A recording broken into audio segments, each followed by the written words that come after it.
I'm calling this meeting to order. This is a Redmond City Council study session held on Tuesday, February 27th, 2024, commencing at 7 p.m. Council members in attendance are Councilmember Salahuddin, Councilmember Stewart, Council Vice President Forsyth, Councilmember Anderson, Councilmember Nueva Camina, and myself, Council President Kritzer. Councilmember Fields is not in attendance tonight. If he does arrive, I will announce him when he arrives.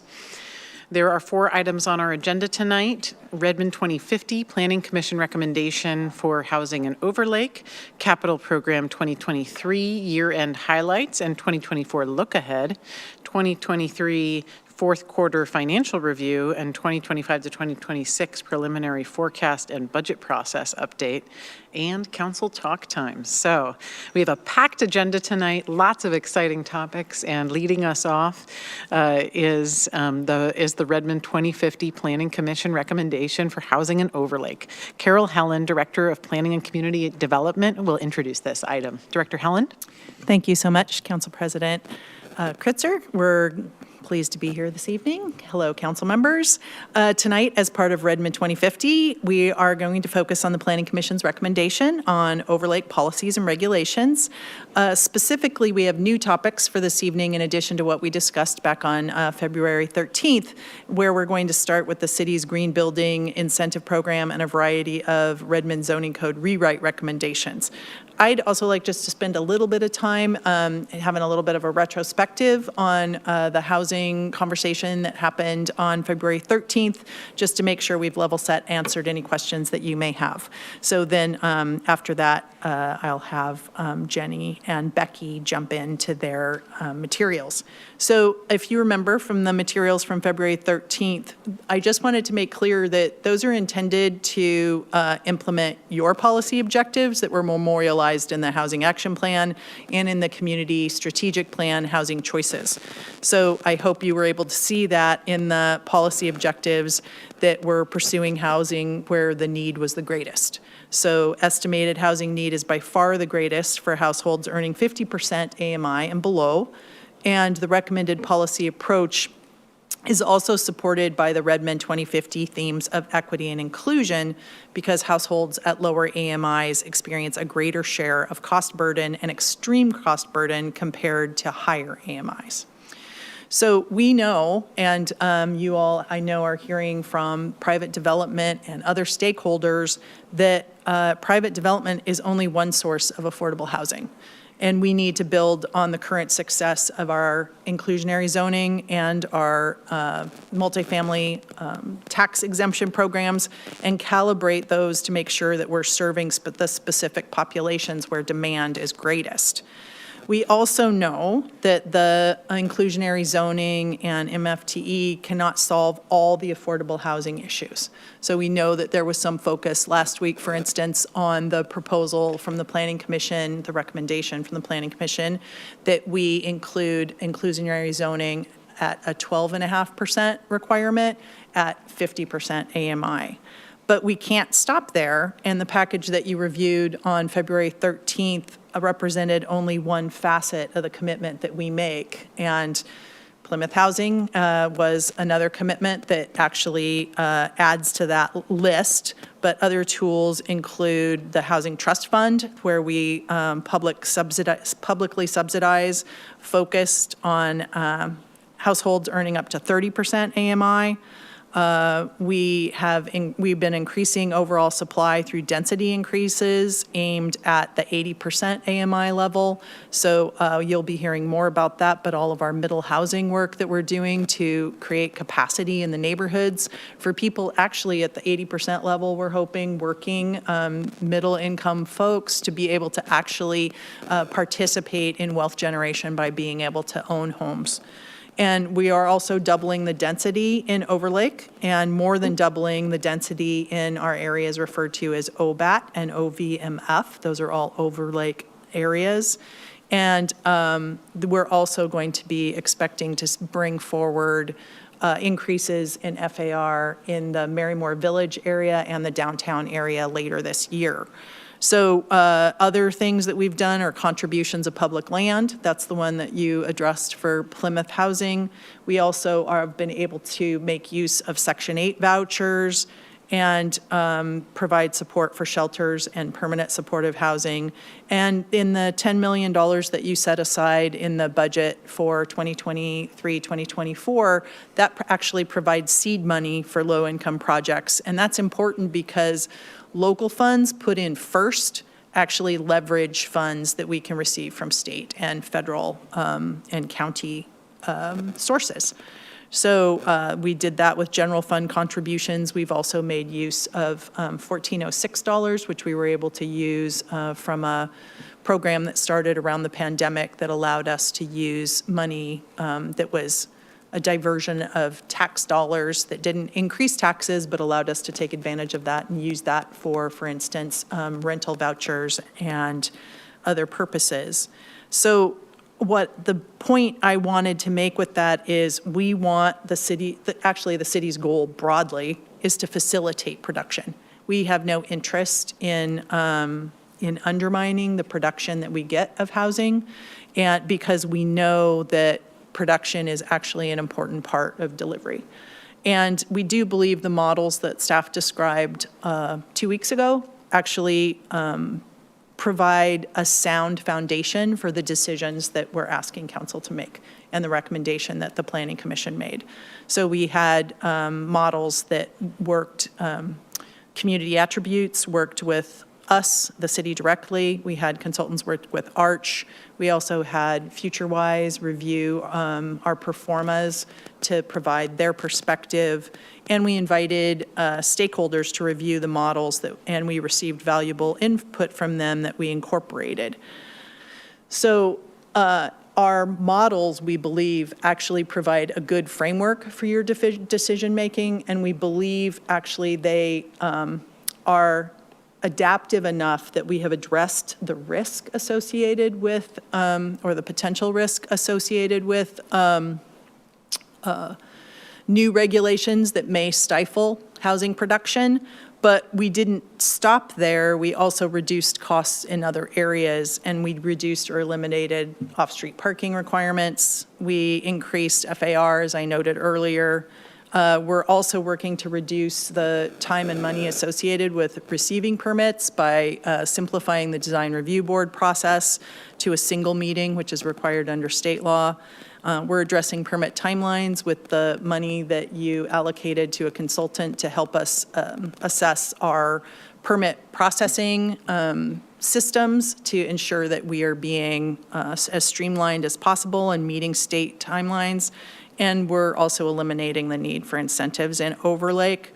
So I wanted to also note that if that isn't enough, we have several safety valves. And we have provided in the Planning Commission recommendation that step-down provision that does allow development to gracefully transition into the new 50% AMI level. We are also, what I want to describe in more detail, the generous vesting provision that we provided to developers. So any developer who has a project in by the end of this year in discretionary approval, so that's in our site plan entitlement process or master plan process, would be able to move forward with that project under the current regulations, so long as they submit a building permit by the end of 2026. So just to understand that kind of length of that runway that allows for that transition, that means that developers would be able to work on their conceptual plans for another 2 years before they would have to file for building permits. And a building permit process can take, in application, you have approximately 1.5 to 2 years to do your building permit application, and then your building permit vests for a period of time as well. So that transition can take multiple years. And a piece of information that I didn't have when I spoke with you 2 weeks ago and when staff did their presentation was just the amount of development that we have in the pipeline in Overlake right now. And what we learned was when we pulled all of the permit information was that we have around 3,000 dwelling units that are currently in review in the Overlake area. And what that means is we have 10 more months of this year, so there is more time that developers could come forward to pursue projects under the current regulations. And that even if we only had 3,000, that's between a third and the half of the dwelling units that we have allocated to growth in Overlake at that 8,500 dwelling unit number. So I just wanted to provide some additional information that grounded some of what I've been hearing about uncertainty and risk and the steps we've taken to address that risk and understand it, and how we feel confident about it, what we've done also to mitigate that risk by lowering costs in other areas, and also imposing these transition or offering these transition opportunities to developers so that they don't immediately feel the effects of a code change. So that's all I wanted to say on that topic. Also wanted to point you to the issues matrix where some of these topics were also addressed and answered from last week. Thank you very much, Director Helland. Before we move on to the rest of the presentation, since that covered a lot and was wrapping up some of the discussion we had last week, I wanted to follow up to see, did council members have any follow-up questions on that particular information? Councilmember Stewart? Well, thank you, Director Helen. I'll just say for my part, thank you. I don't have concerns about how the inclusionary zoning tool or any of the other tools are moving along and coming forward. I had been reflecting on the rhetoric and possibly a message that, well, it is a message that we know our planning commission, they told us they heard a lot about concern that any tool sharpened too far would grind development to a halt. And I have been thinking, like, gosh, anyone who is concerned about that should really come to Overlake because there is a lot going on. And so to hear Director Helen say 3,000 units are currently in the pipeline, that matches. That's my experience living in the neighborhood and speaking with my neighbors there. So thanks for the check-in on the tool and the other tools. I think that everything about, I have no further concerns about the topics that we discussed last time. They're very much in alignment with the Housing Action Plan and the other policies that have been set forward by this council. So thank you. Thank you. And I will echo that. I really appreciate the information, the additional information, because I know some of us have been receiving additional comments and questions, especially from the development community. So just being able to review before we move on from this particular topic to the next set of topics, some of the both the mitigating measures we're looking at, any safety valves should we see something not go the way we want, but at the same time, why, we are really rooting these policies in the data, in the modeling that we spend all that time doing in collaboration with those who are doing development, really, and with those expert consultants, I think is really helpful as we move forward, at least for my part, to be, excited to be able to move forward with these. So are there any other questions, comments on this? Otherwise, we can jump into the next set of topics that we have slides on for tonight. Go ahead. Staff have prepared a presentation content that focuses on topics identified by council members on February 6th, which was the staff report that we gave on the overall materials we would be bringing back in February. The presentation has resource slides at the end that we're actually not planning on presenting, but can be used as resources during the discussion if the council so chooses. And key staff for these items are Jenny Liebeck and from the executive department, and Kim Dietz, who is here to answer questions if she's called upon, and Becky Fry with Planning and Community Development. So with that introduction, I'm going to turn the microphone over to Becky. Thank you and good evening. So for this evening, we prepared this slide deck based on the questions that you provided to us. We hope that we were able to answer a lot of your questions in the Q&A in your packet, but we've also provided a lot of focused information, and we're happy to have some in-depth discussions I know that you wanted to have today. We are going to focus on centers and Overlake policies, how they relate to all of the other bigger packages, the pieces that you're not seeing today, just so you have the context. And then talk to you a little bit about the transition that Director Helen just mentioned. There's a couple of pieces that play into that. You had asked to really spend some time walking through the Overlake Incentive Program, the Green Building Program. Both Jenny and I are here tonight and happy to do that. I hope you also had a chance to look through the Excel calculator that we provided in your packet. If you haven't, our developers who have been helping us test everything have done so, and it did find it helpful to understand how the program works. And then if time permitting, we can continue any housing discussions if you'd like. Our objective for this study session is just to get direction on the direction we're going. Based on your questions, we are going to focus this PowerPoint on the relationships and the code and the incentive programs. If there's anything else you'd like to bring up from your packet of questions, please let us know. So from the Overlake Centers and Policies perspective, just a reminder that we started with what we currently have today, which is our centers element. And based on a lot of discussion, especially around character and how we want to fold in design and emphasize design, we've created a new community development and design element that is pulling those centers pieces and all of our design work and all of these other bits and pieces into one chapter that really talks about where growth is going to go and what it's going to look like, all in one chapter. What is before you in this packet is just the centers and Overlake. That was the stuff we started with first in phase 1.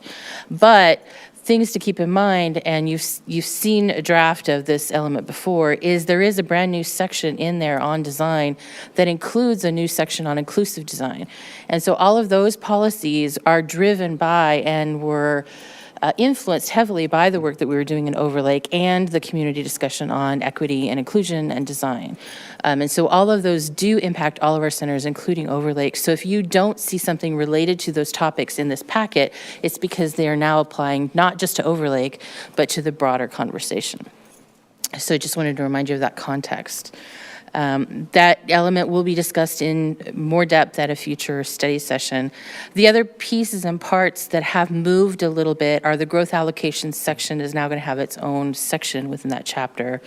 And then there's a lot of conversation about equity and inclusion, so, both centers-wide and citywide. So we split that into 2 different conversations. And I just wanted to point out to you that a lot of the things that are in the inclusive design section, we are using as a part of the framework for Overlake. So it's important to see and understand that context because the framework policies in Overlake are heavily referencing equitable transit-oriented development and equity community. And so they do need to be seen in the context of the whole, even though this package is just keeping it into the Overlake and general centers policies. So just to dive into the Overlake regulations in particular, we do have a number of things I wanted to walk through, a couple of them related to how we're going to transition to the new standards. For the first thing, we're going to recommend with the adoption that it goes into effect January 1, so not immediately this fall when we're aiming for council adoption. That'll give some time for people again to get the transition in play from a paperwork standpoint, if nothing else. But as Dr. Helen had mentioned earlier, if you're in the process, you can choose to continue under the existing code, or you can choose to change it. There have been some developers who have come in and have conversations about, well, now that I've got a little bit of a better idea about what's coming, maybe I need to rethink something, and it will be their choice. So the way that we've written it is that you can choose to go under the new code if you find it's beneficial to you, or you can choose, you would just let us know. We also have in there what we're referring to as incremental development provisions, so that if you have a property in Overlake that you want to do something to the property, but you don't have the funding laid out to do a complete tear down and rebuild at this time, we have put in there incremental development provisions that'll allow you to maybe keep that existing building and maybe add another building, or potentially expand that building slightly. so that it allows you to slowly work your way to the new standards and not necessarily have to do a complete wipe and rebuild if the funding or today's market just doesn't work out that way. So it allows a lot of flexibility for current property owners and developers to make choices that best match their circumstance and their property. We have also provided a number of things with the floor area ratio, the FAR updates, to make it easier for all of the podium-style development that we're currently seeing today to happen, to make that something that can happen without the incentive program. Most of that will be able to just come in and do what they need to do without having to jump through a lot of extra requirements to try to figure out how to get additional FAR. It's just by right now under the new FAR for those zoning districts. We have paired that with some new criteria that is essentially going to make sure that we don't underdevelop this area by saying, if you do come in with a very small proposal, make sure that you do it in such a way that plans for the future, so that you don't maybe put one little building right in the middle of the lot and makes it impossible for future development to add more density. In 5 years, we're going to have a report that we have to give to that shows how we're meeting our target, how we're doing, and part of our provisions are just to make sure that we are not underdeveloping and in those areas where we need a lot of development and redevelopment to occur. And so there is a provision in there that just says, if you are going to come in with something small, just show us that you're doing it in such a way that it's basically phasing. And we've set that target to be, if it's under what we're seeing today, just show us how you could at least get to where we're seeing today. So it's not forcing that into a tower type of development. It's just saying that our new normal should be what we're seeing today. And if you can't get to that point because your financing or the market isn't quite working out, at least show us how you can get to that. And so it just sets that new baseline. So for the incentive package, as I mentioned, it is not going to be required for most podium-style developments. Most of what we see in Overlake today will not need to dive into the incentive package. We have really focused this on trying to shift the market to really incentivize mass timber and tower when the market is ready for that. When we first started out, we were told that mass timber's not really there, but almost there. Now we're hearing that it really is actually pretty darn close, and we might actually be there by the time everything wraps it all up. There's some exciting things that we're going to be doing. Jenny and I have a workshop next month that's really, there's a lot of excitement in the market saying that the mass timber actually might be ready for us. Towers will take up a little bit longer. Steel's really expensive. But we have worked with the tower developers in our region to make sure that the code is workable from day one, so that whenever the market gets ready, that we don't have to go back and do any code updates. We can actually just slide in and take a development right away. And that was really important to us. We wanted a code that worked from day one, even if the market wasn't quite ready for it. We've also built it in such a way that there's catalyst projects, flexibility for smaller projects. If you are a podium type of development that wants to come in for just a little bit of extra points, there's some flexibility in there. You can dive in and grab a few points. You don't have to go through the whole package. And there's also an option for a council-approved customized package option. So we've built the package for flexibility, but we built it for being focused on the future and not on what we're seeing today. And that pairs with the upzoning that we're doing, the changes in the density in FAR and building heights. So what that looks like is a menu of options. So we're going to a point-based menu of options instead of a couple of different buckets that you have to do this one before you can get to that one. It is 5 main categories. If you're going to do the incentive program, you pick one thing from each of the 5 main categories.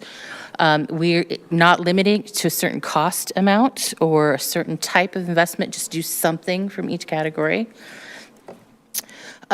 We have also this catalyst category where if you don't want to do the whole package, you would just dive into the catalyst and you could just do one of those bullet points from there.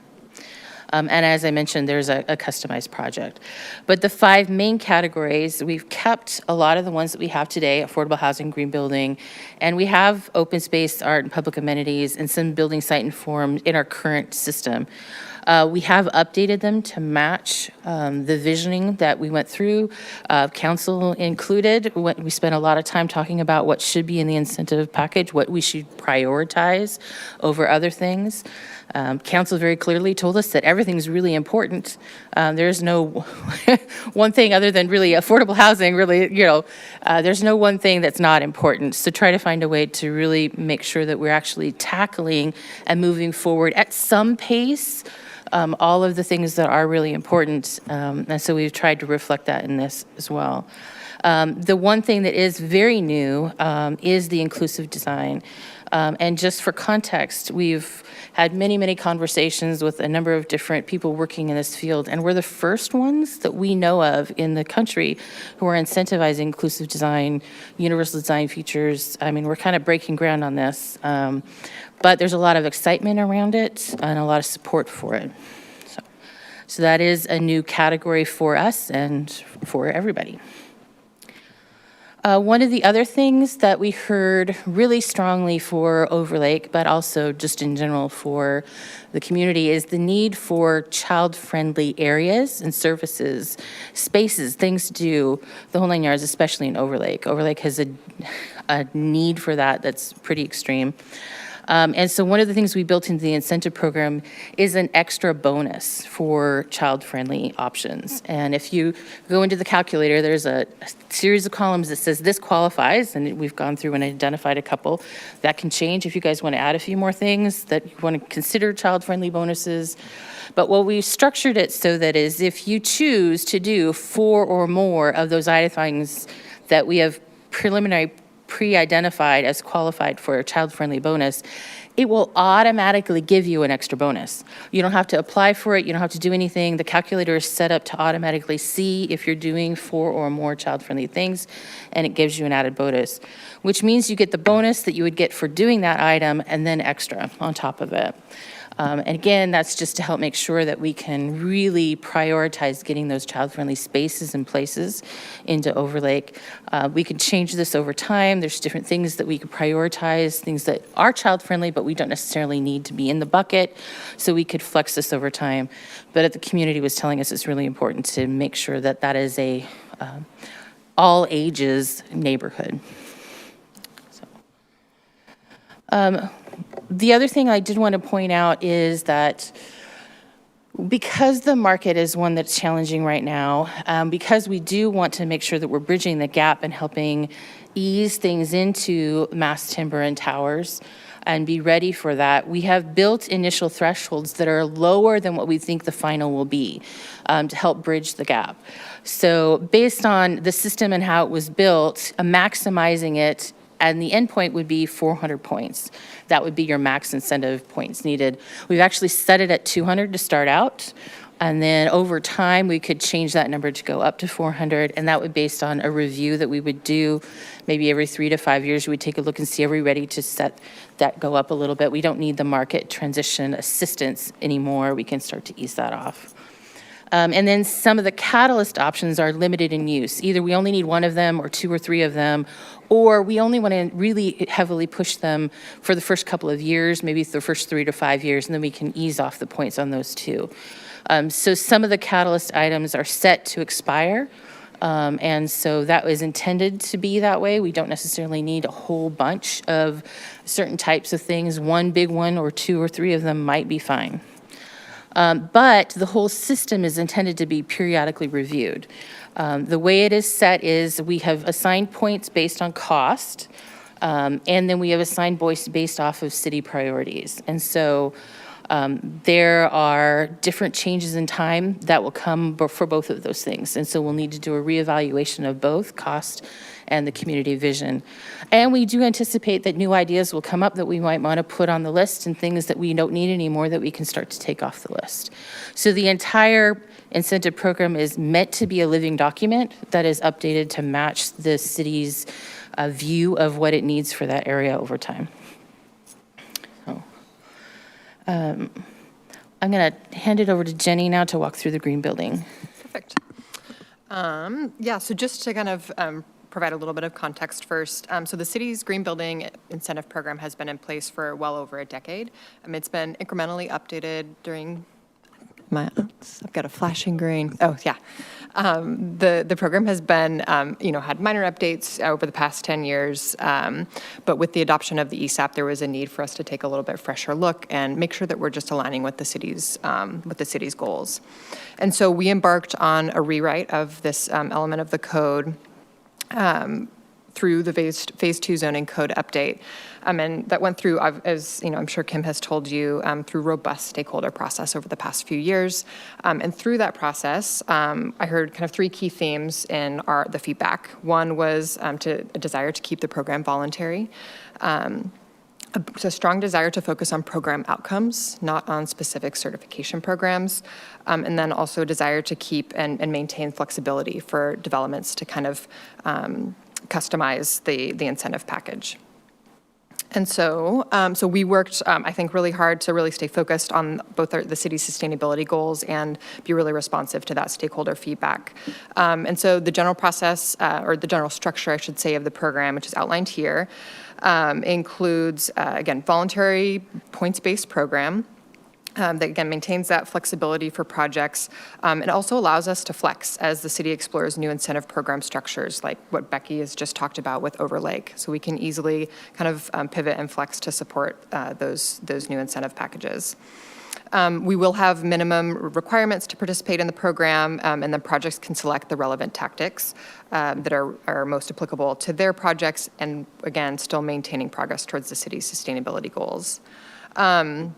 We didn't outline any new incentives through the zoning code update or through this specific code language. Really, the intent is that we're creating kind of a standard program or a foundation that can be referenced by the underlying zoning code as those are updated. Again, we're trying to create consistency because right now, if you look across the code, there's a lot of different kind of ways that green building is incentivized, or different kind of definitions, if you will. And so we're trying to create more of a standard definition, if you will, for green building. And then we did add a penalty in the amount of 2% of the total estimated building value if projects don't fulfill their commitment, because obviously they're getting the incentives up front, and we have no, in the previous zoning code language, we had no way to ensure that they followed through with that. And then finally, we did create an appendix where we included all of the detailed information about the program administration. You can go to the next slide. And so, as I mentioned, for developments to participate in the incentive program, they will need to meet a certain number of minimum requirements, which you see on the left there. So it's things like projects must be 100% electric and leverage a prescribed energy code building envelope pathway. Participating buildings must also meet a specific energy use intensity target that is in alignment with the state's clean building performance standard. And this was also kind of a strategy that was developed in direct response to stakeholder feedback that we, again, focus on outcomes and not specific certification programs. And this is also, I think, a more innovative element of our program that there's a lot of interest around. So again, this is setting buildings up for long-term success and compliance with this state law. We are also asking projects to share their EPA, their portfolio manager energy data with the city. Just giving us more information as we develop future programs. And then also, sorry, I just got lost in my notes. And then finally, we're also asking projects to share and track their embodied carbon. And this was a more recent ad as a result of stakeholder planning commission feedback, actually, and aligns well with the mass timber work that Becky had just mentioned. And then on the right side, you'll see the optional techniques that have all been assigned point values. And so projects must just select enough techniques to reach a minimum point threshold here. And so again, all of these efforts are aligned with our sustainability goals and working in concert with both state policies and this, again, the city's goal and vision for sustainability. So again, I think this structure in this program and how things turned out has been a really great working balance of, again, our sustainability priorities and focusing on those outcomes that we want to see in support of our sustainability goals overall. So I will conclude there and can open it up to any questions because I think that's our last slide. Thank you so much. Are there questions on either of these great presentations from the council? Councilmember Nueva Camina. Wow, that was great. There's so many things about it that I love. The point system, incentives, the fact that we're able to have conversations that we're that close to mass timber. I'm really excited. One of the things that I had a question about was when we're planning for increase of families coming to Redmond and families that are already here that we expect to grow and having incentives like child-friendly housing, how do we communicate with the school district with the influx that they're going to receive? Yeah, we've been working really closely with the school districts for the last couple of years with all of the numbers and all the projections. And in Overlake, most of the new children would be in the Bellevue School District.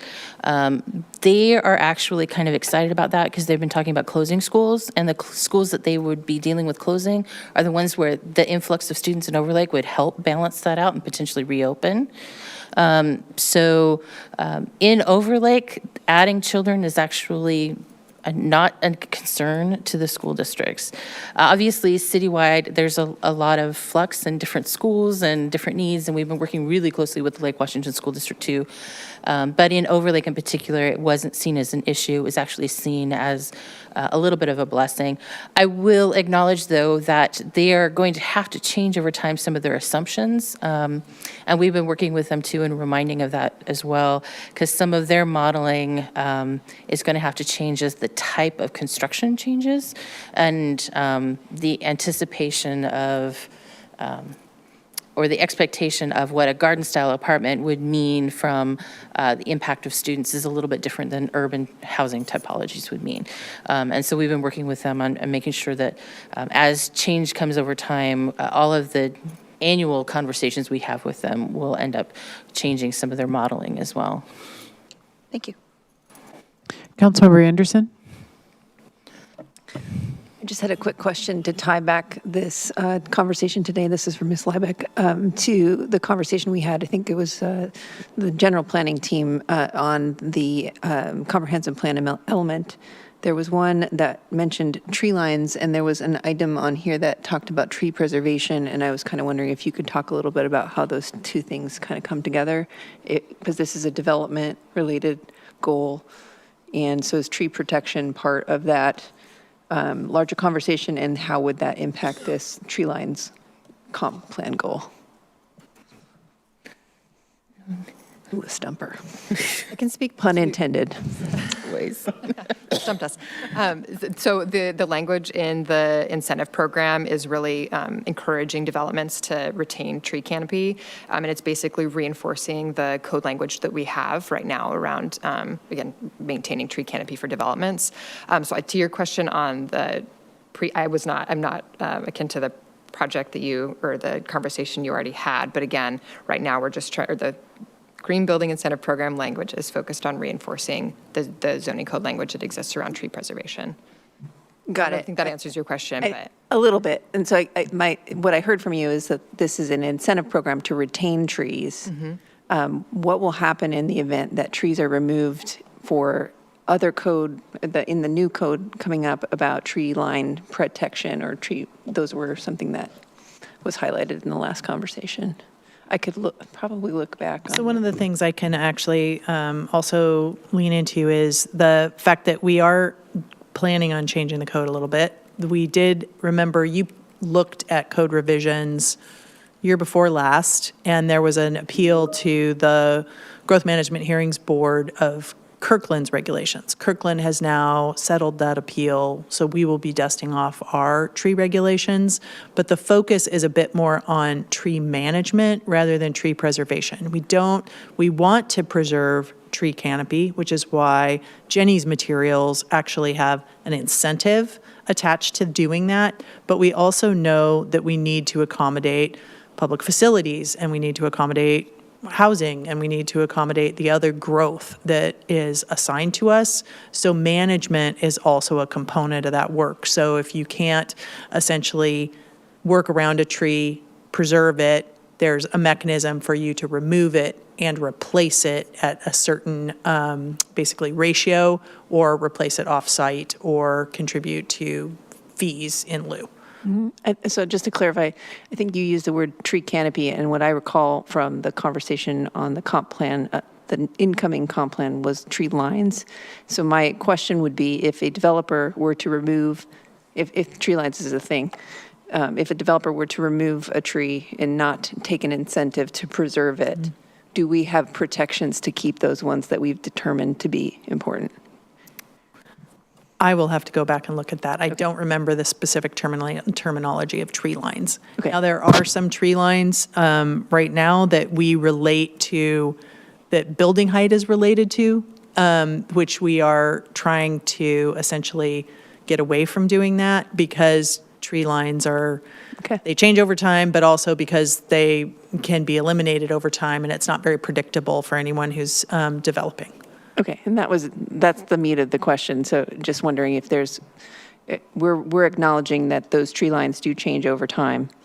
And then do we have ways to not only incentivize protection, but require certain elements that to be protected in the long run? And I'm happy for a follow-up on that. Okay. Thanks.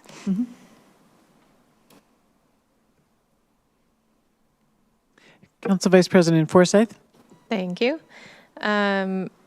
Excited about all of this, and I will admit off at the top here that I need more time to play with the incentive calculator.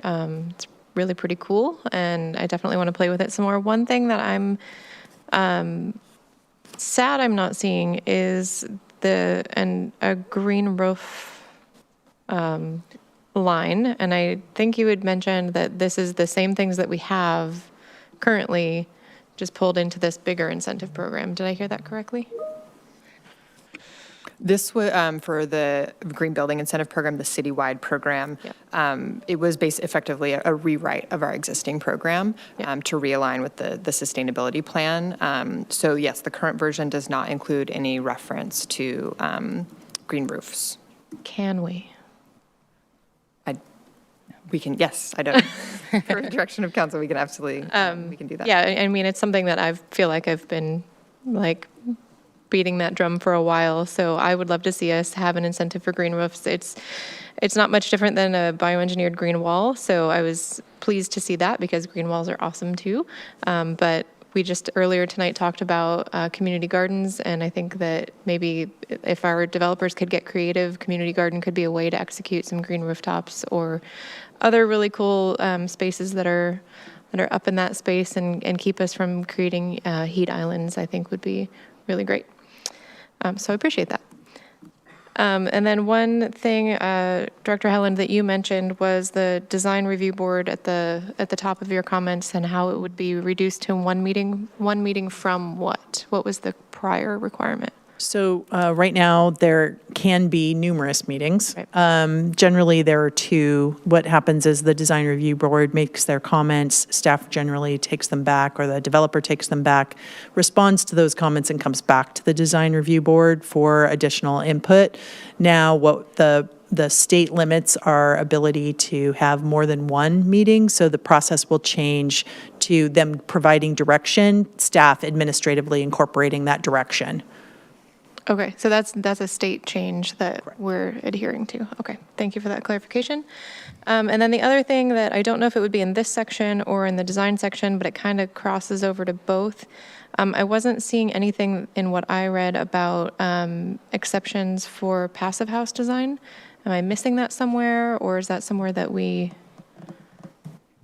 can be pointed out? What exceptions are you?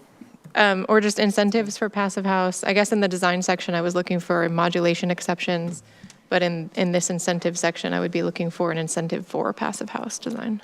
Yeah, so again, this was based on very, very consistent feedback from our stakeholders that they didn't want us to reference a specific incentive or a specific certification program. Okay. And so the energy use intensity target approach that we leverage or that we use allows developments to pick any certification program that they want to basically verify that compliance. So they could absolutely do that. And then they would earn more points by having a more energy efficient building.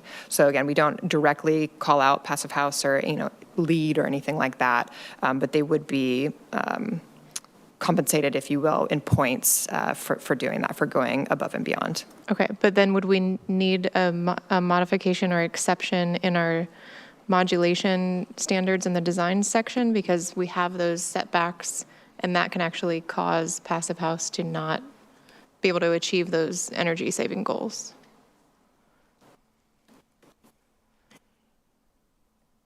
We could certainly take a look at that when we're doing the design standard code updates.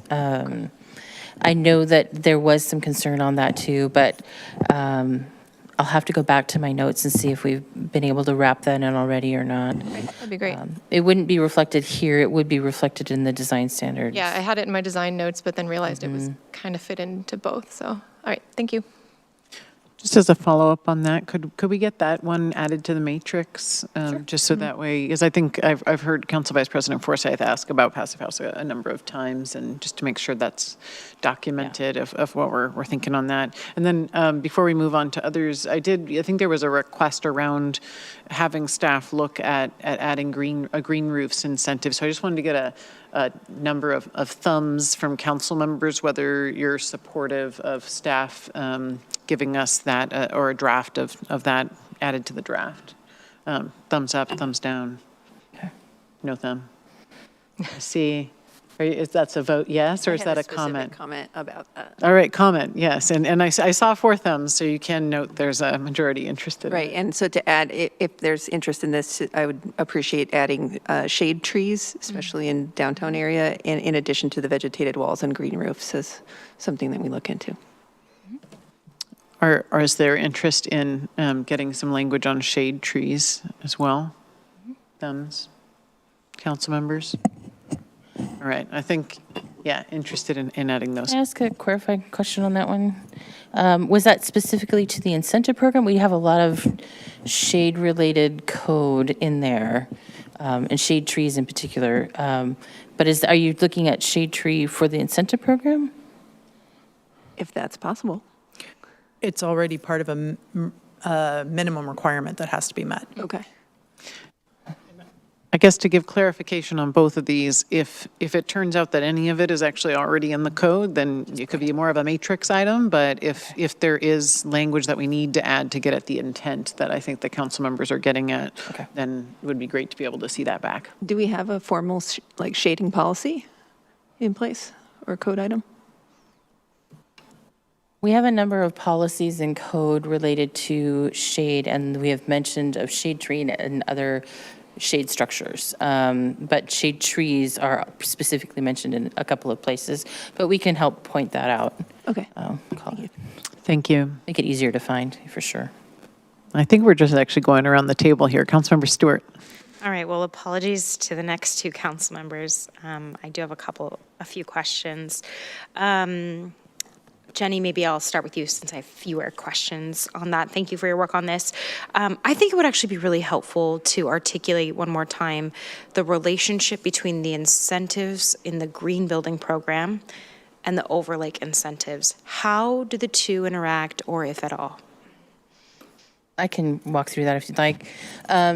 What Jenny did is updated the citywide policies and the citywide program. What we did for the overlake package is we took her line items and transferred them into our structure so that anything related to overlake is all in one spot. But the actual line items are the exact same, except for we've taken 4 of those things and turned them into mandatory. So they're not a part of the incentive program at all. They're just a part of mandatory requirements for overlake. And then what we have done is if they want to go above and beyond those mandatory, so I think there's one that's a silver certification. If you got the gold instead, you got extra points. So you went above what became the mandatory. And so there's a couple of things in there, but from the standpoint of what the goals should be and what the targets should be, the overlake package just used what Jenny developed and just made sure that it was just in what was allowed to overlake and then just tailored a little bit to match the other things that we're doing in overlake. I'm really glad I asked that question. Thank you so much for sharing. I appreciate that. And then Jenny, excuse me, Ms. Liebeck, I have a follow-up question on solid waste.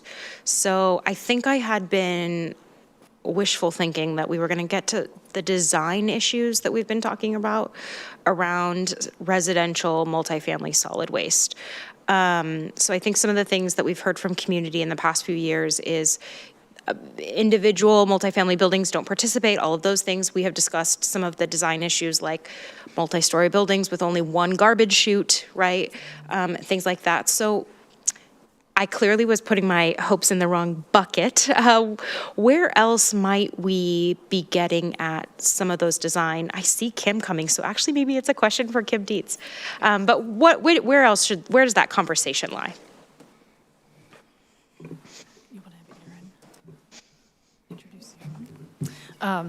Yes, we, as part of the improvements to the solid waste program, staff between Planning, Public Works did look at the different ways that a building can be designed to accommodate the internal storage of waste, including compost, recycling, and your standard garbage, but also the placement of those receptacles during your pickup days. So there are many things that need to be met in order to make sure you have safe pickup of the waste. And so online with us tonight is Aaron Mulder, who was key in helping form this new section of our code. And if, Aaron, if you have anything to add, are you online still? Sure, I'm here. Great, thank you.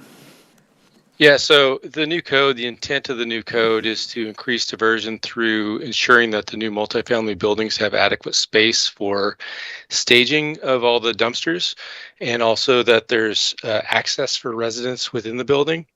The other big thing that we worked on is that there's room for staging also on the street. So what we've seen as downtown's developed is dumpsters left out on the street and no planning for that. And so this code gets at developers having to find that space as they plan for the building for service.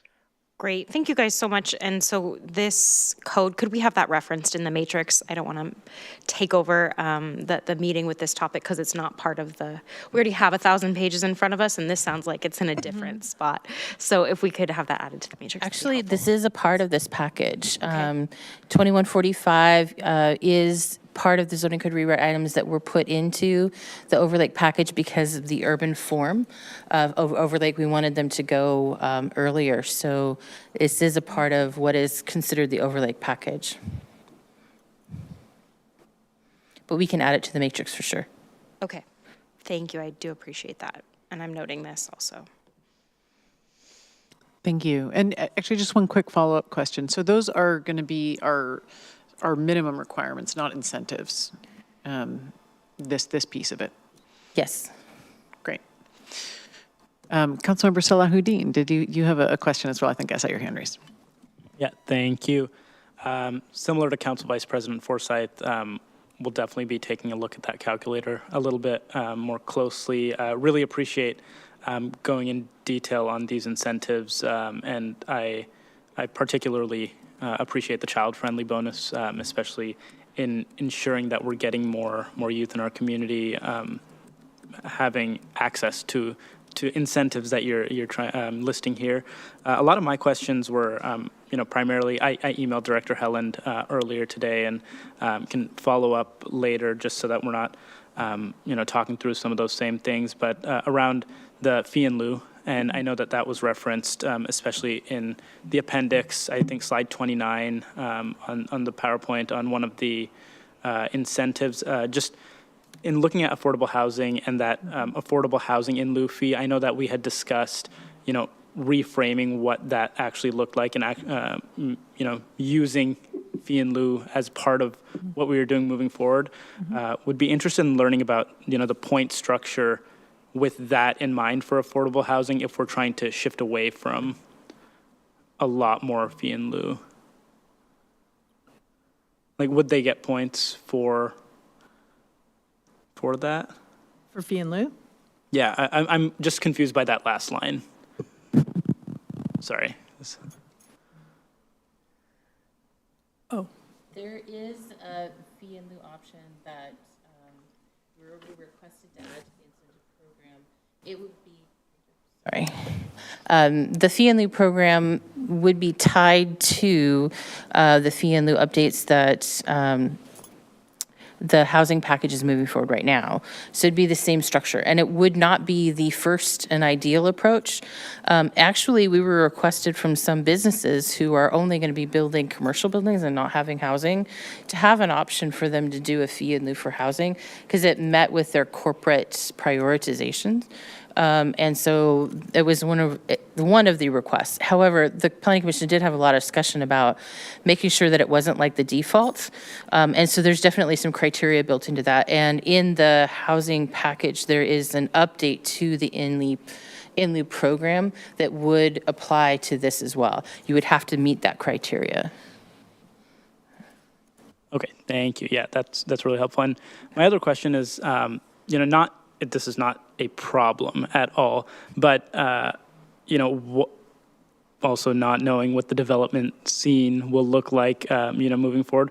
What if everyone just goes for the publicly accessible gym space? And, we do want to diversify the incentives, and we want to make sure that the community has a lot of these different opportunities. Is there something in place when we're looking at which opportunities folks are going for? And that's one of the reasons why we built this to be flexible and intentionally a living document, so that if we don't need something after the first 3 or 4 of them come in and we're like, that's all we need an overlay, we can just strike it from the code in the next annual update. So it's going to be really easy to just do a clean strike or replace if something comes up as a new idea that we want to put in. The intention is to allow that flexibility over time and not get locked into specific buckets of items, which is what we got caught in the system that we have today, as we have a bucket that has specific items in it and then a second bucket that has a different item. And so we are trying to move away from that, making the system a little bit more flexible. I do think that some of the other things that we built in from a menu of options standpoint should help. And also the fact that how we have done our point system, so that if something is a really low cost, low priority item, it's not going to get a lot of points. And so if it's a really high priority item and it's a low cost item, you just don't get penalized because it's a low cost, because it's still a really high priority. So we hope that the point system helps with that. But it is intended for us to check. It's not intended for us to just let it sit and then let it ride, because we have seen that happen. The low-hanging fruit tends to be things that people like to slide into. And so we just take that off the list if it gets to the point where we don't need it anymore. Thank you so much. Thank you. One quick follow-up question on that. So, we've already seen some examples of this, of developers taking advantage of certain incentives, like, for example, creating, certain types of commercial, or even, we've seen an example in Overlake of a developer partnering with a childcare facility to kind of design the building, thinking about this. What's your thought, just kind of more looking forward, of how we would get, especially those in the public that might benefit or might kind of build on those collaborative projects, connected with the developers as they're thinking about this? Because it seems like some of that is happening, but is there a vision for how we would make sure that good projects get connected? We've been talking about that a lot with Philly, and our economic development strategies too, because anti-displacement, one of the things that our tools is trying to get those connections early on, so that the building can be designed for folks who need spaces. It's cheaper and it's easier to make sure people have the ability to move in. So I would say that a lot of that work is probably going to be super helpful anyway, because the partnerships that we're going to be building and structures on that, I would say Carol and Philly would be a great person to build on that. But I do think that the entire system that we're setting up is trying to push people to think holistically from the very beginning. The universal design features, for instance, is another example of how, if you think about it from the very beginning, it's cheap or no cost at all. Whereas if you, 3 months into the design process, all of a sudden have to shift. Or if you're wanting to do mass timber, you have to design it from the beginning to really take full advantage of that. So a lot of the stuff that we're building from our code is trying to make sure that all of the city priorities are really clear up front, and people having them in mind from the get-go, and then we can work on maybe the partnership pieces with some of the things that Philly and One Redmond and whatnot are doing. Thank you. And I will note, I think that there's a lot of really cool pieces to this incentive package. I know that actually at our council retreat this weekend, we were talking about how we're hearing from community a lot about wanting to have more cultural arts spaces, community spaces. And I love that piece of the incentive. I think it'd be a great way to be able to have kind of that access to a lot of that. And then, I guess one just quick question on the incentives, in particular, the ones that are creating those public amenities that we hopefully create the privately owned public spaces. Is the requirement of these incentives, for example, if they create a playground or a dog park or something like that it has to be publicly accessible, not just expanding the access for the residents of that particular building? Yeah. Yeah, so the way that we have structured the incentive program is that it would be publicly accessible.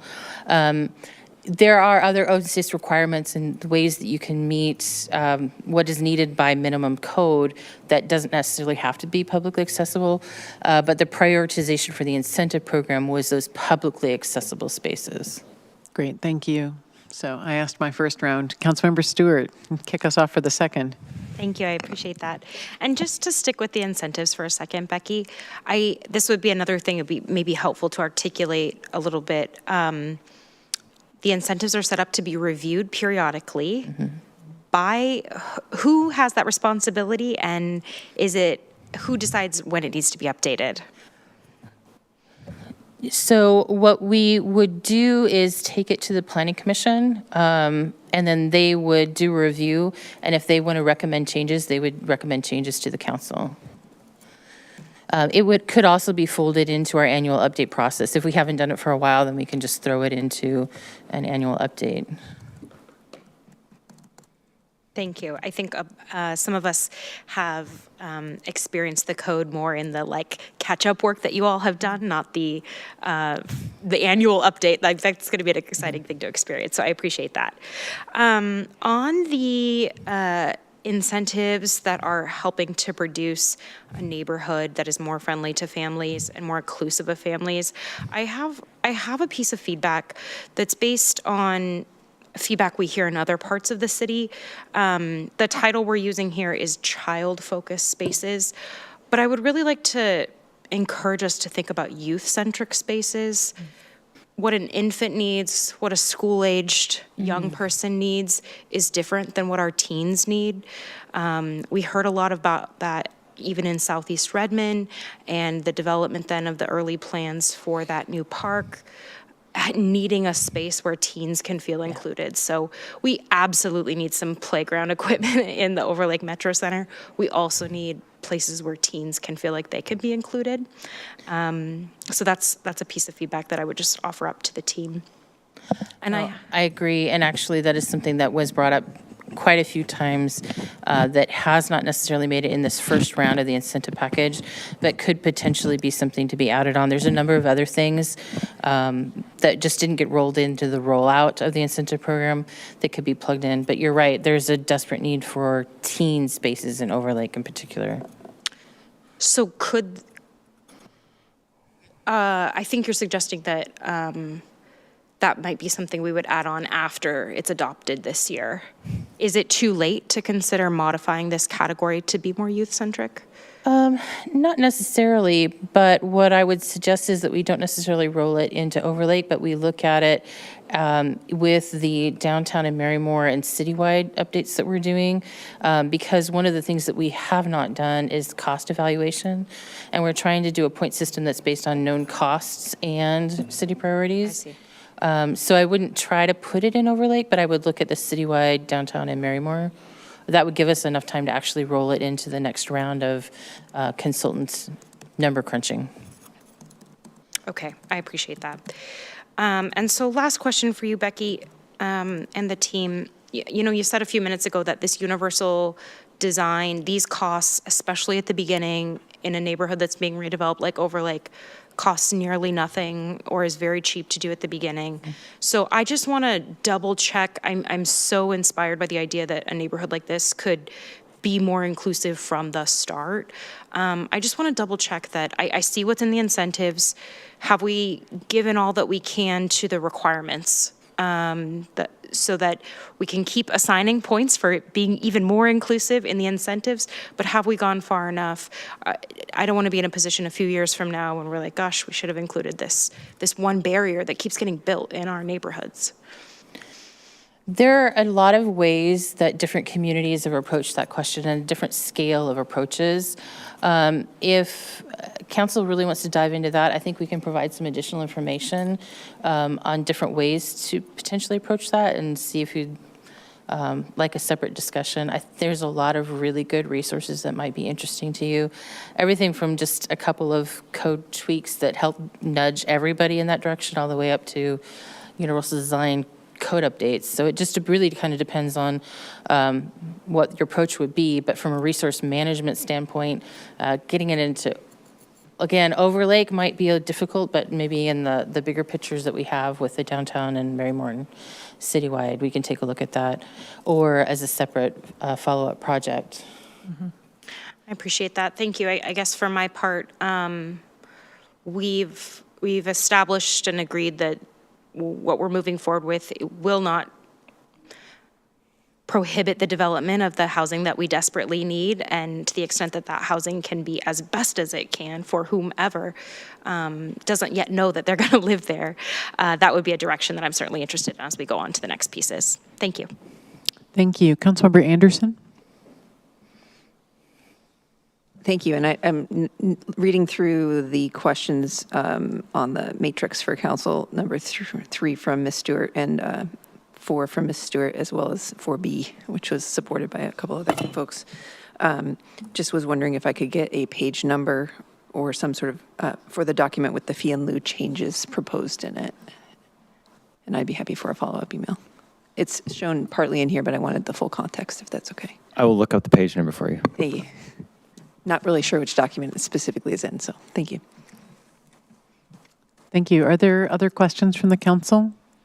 Councilmember Nueva Camina? Thank you. Mine is another kind of stakeholder question, and that's around going to 100% electric. I know that we've already started doing this, but looking at the optional techniques, one of them being energy storage. There was a concern that was brought to me by a resident in downtown about how we're starting to see flex events, optional flex events from PSC, and questioning the infrastructure being able to manage the load that we're going to be putting on there.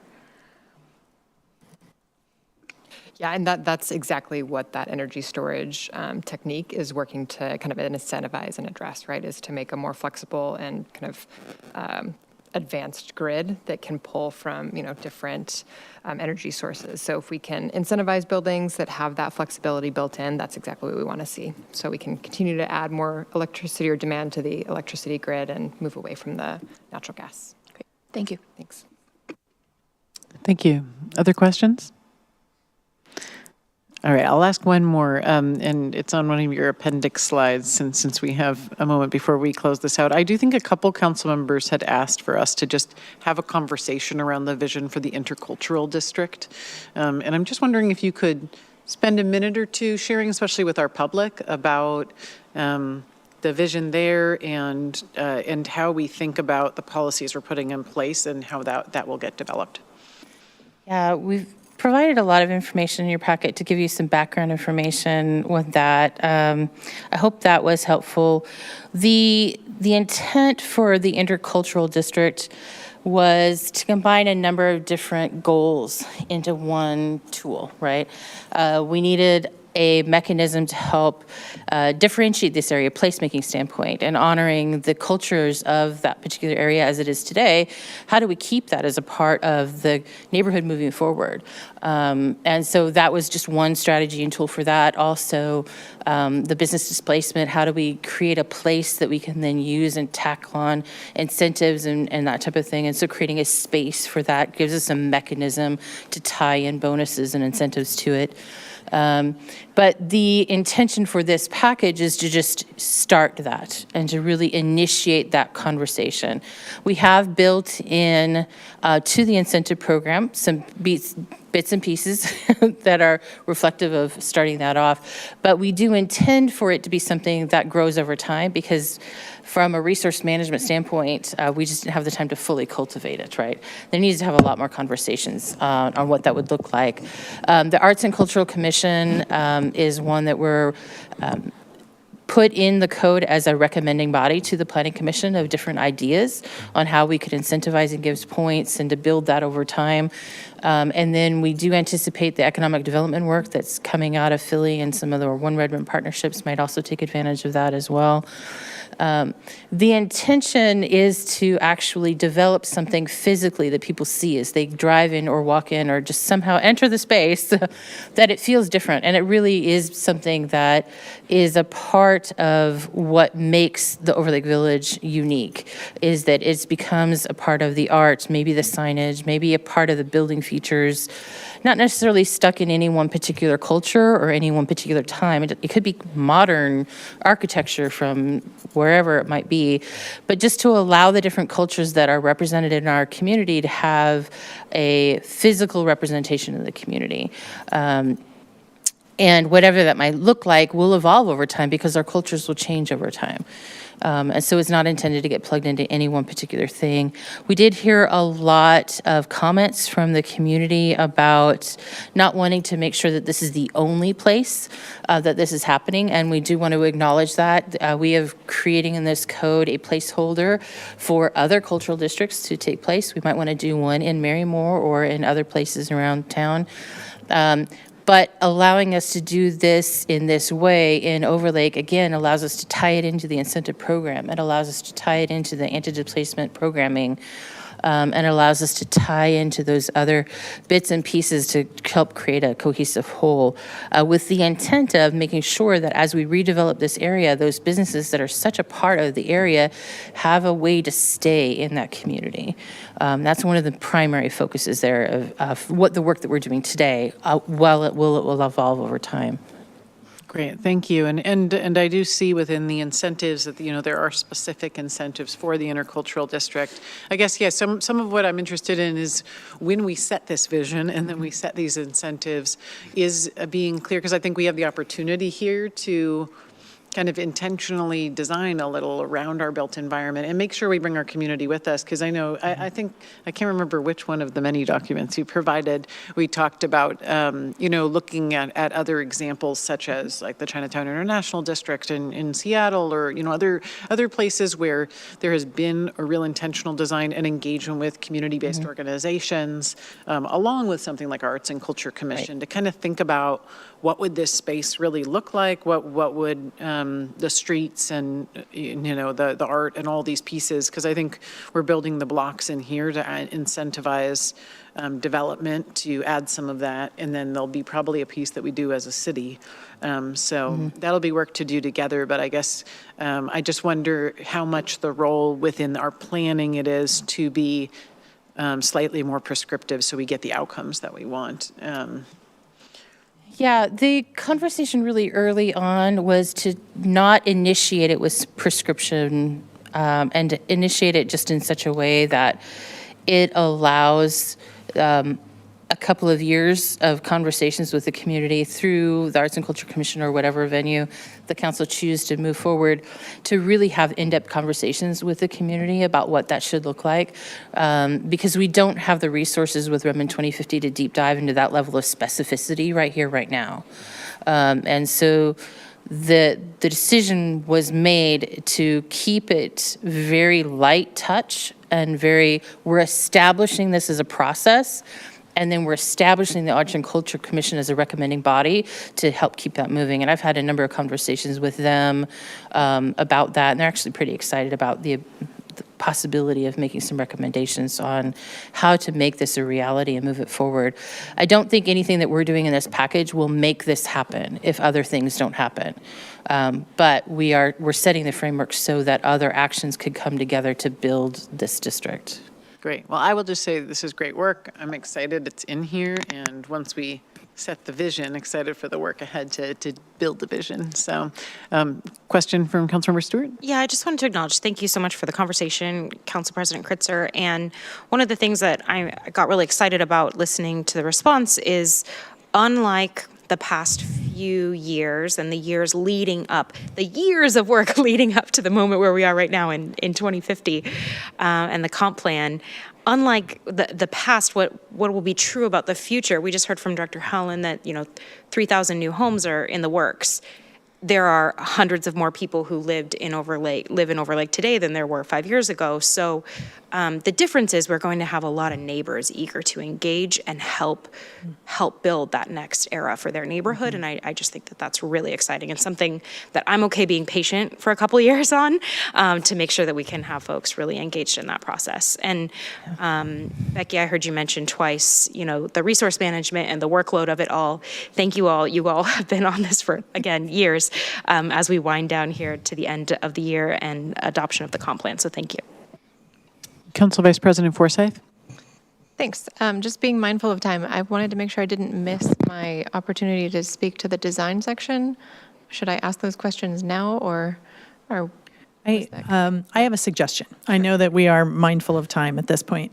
Why don't you send those to us? What we'll do is, since there were some open questions this evening and an issue matrix, I know Jeff has one answer on the page number right now, and then can follow up with kind of what we believe is next steps and the date for another engagement on these topics.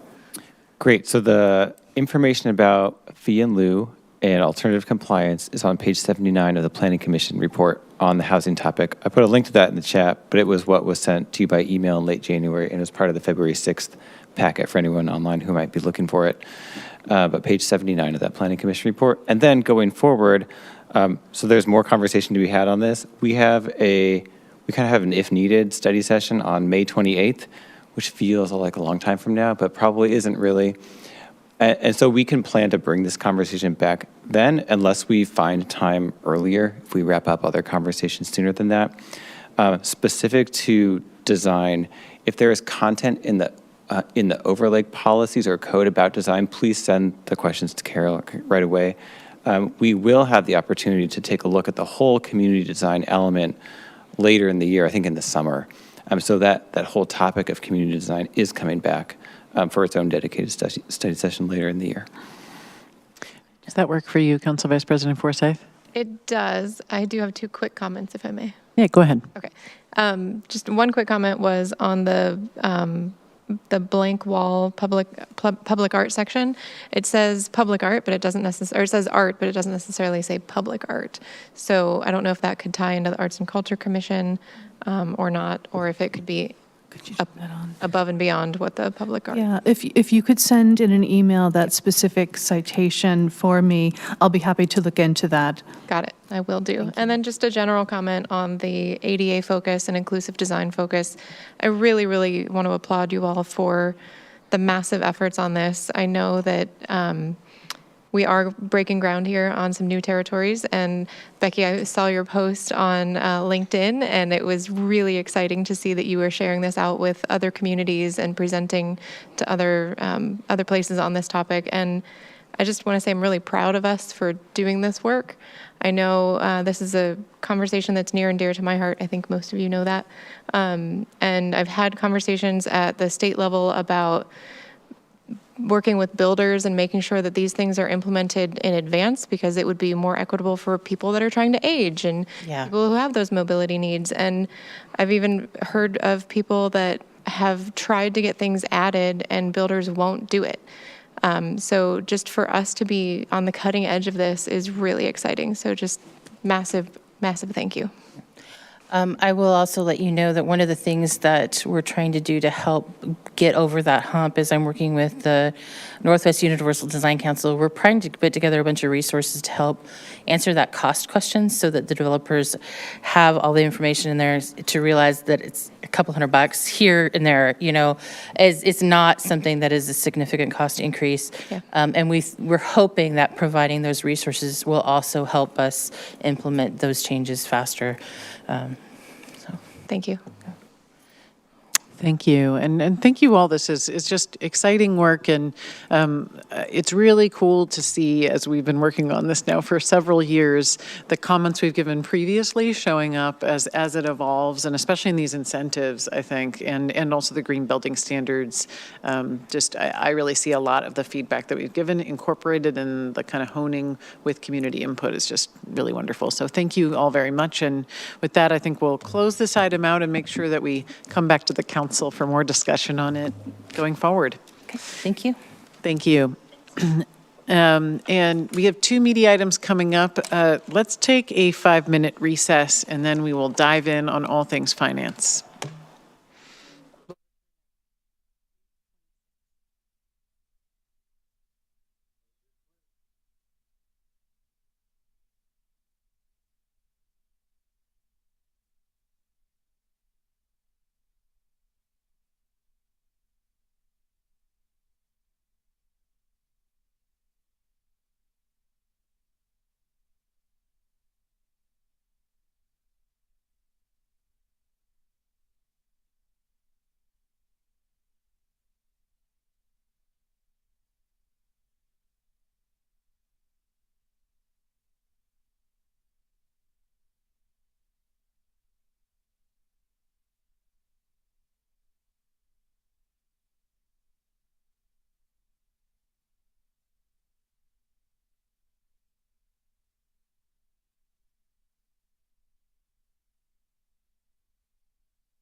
And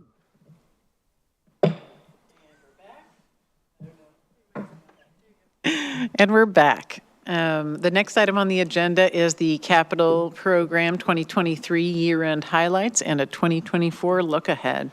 Presenting this item is Vanjie Garcia, Deputy Public Works Director. Good evening. Can you hear me? Okay. Good evening, Council. Today, I'm Vanjie Garcia, the Deputy Director in Public Works for Infrastructure and Mobility.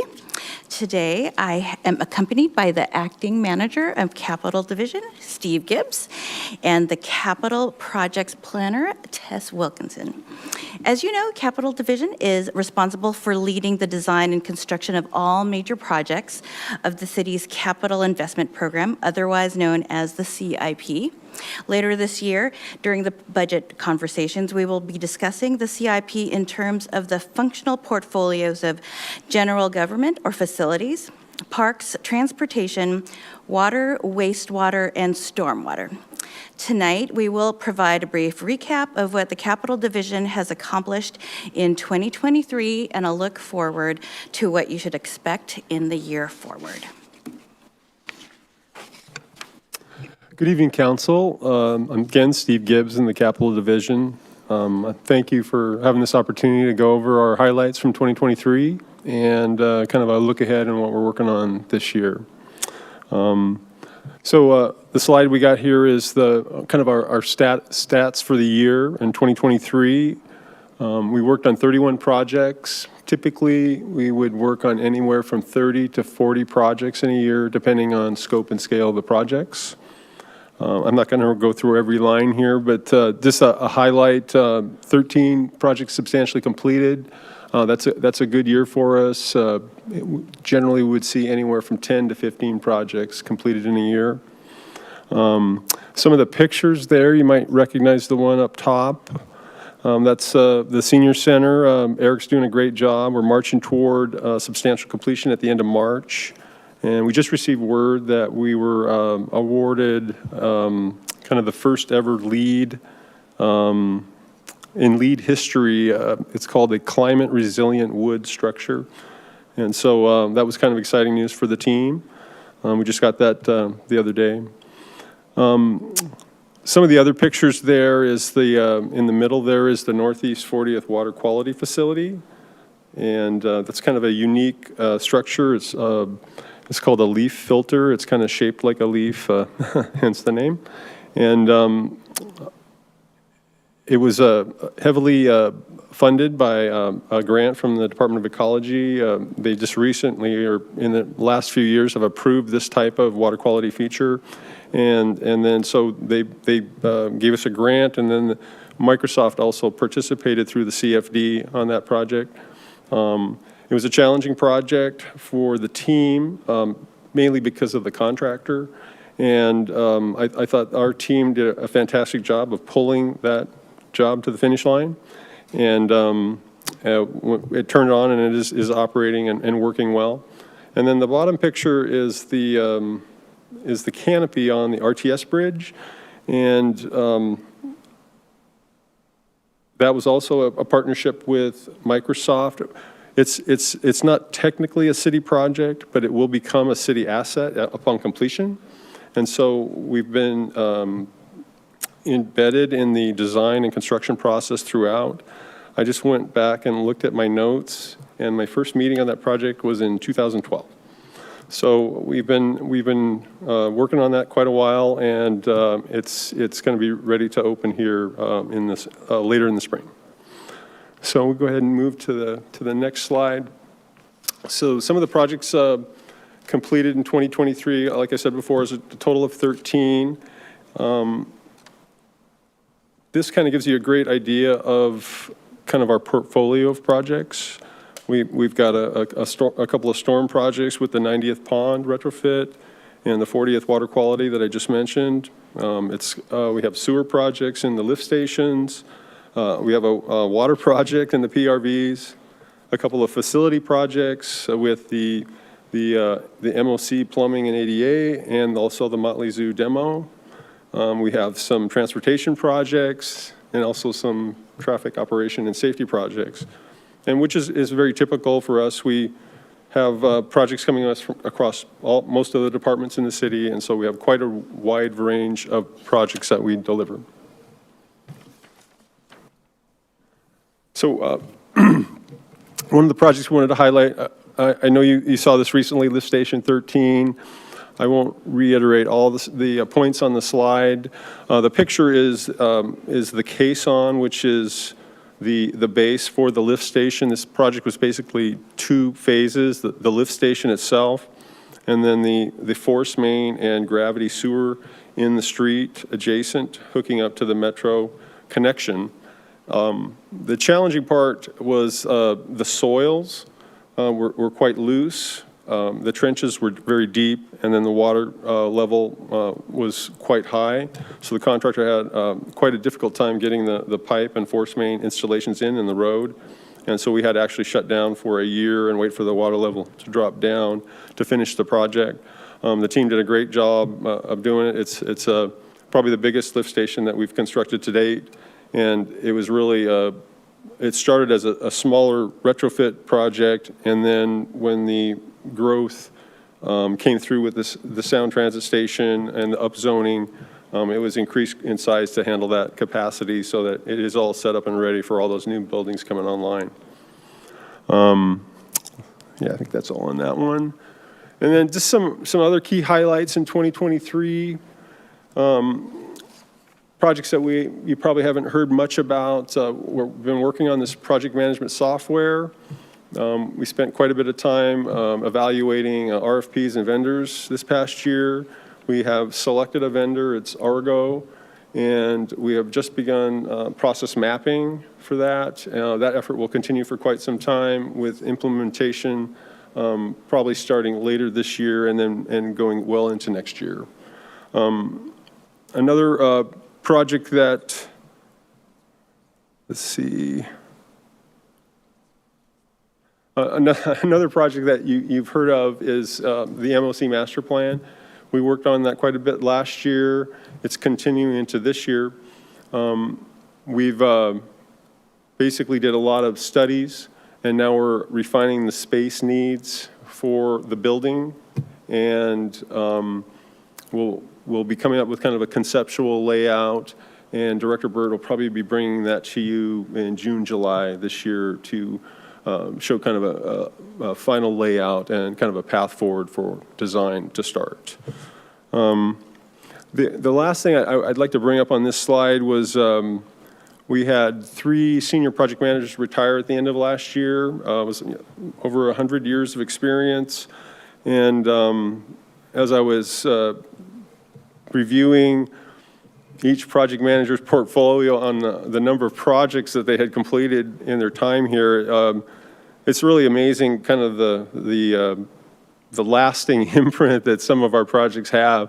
And so Bassam, just for a couple of projects, the 520 bike tunnel, he worked on that. He also worked, got the 152nd streetscape project started. Joe O'Leary, he finished up on several fire station retrofits. He also did the large overlake vault at the Sears property several years ago.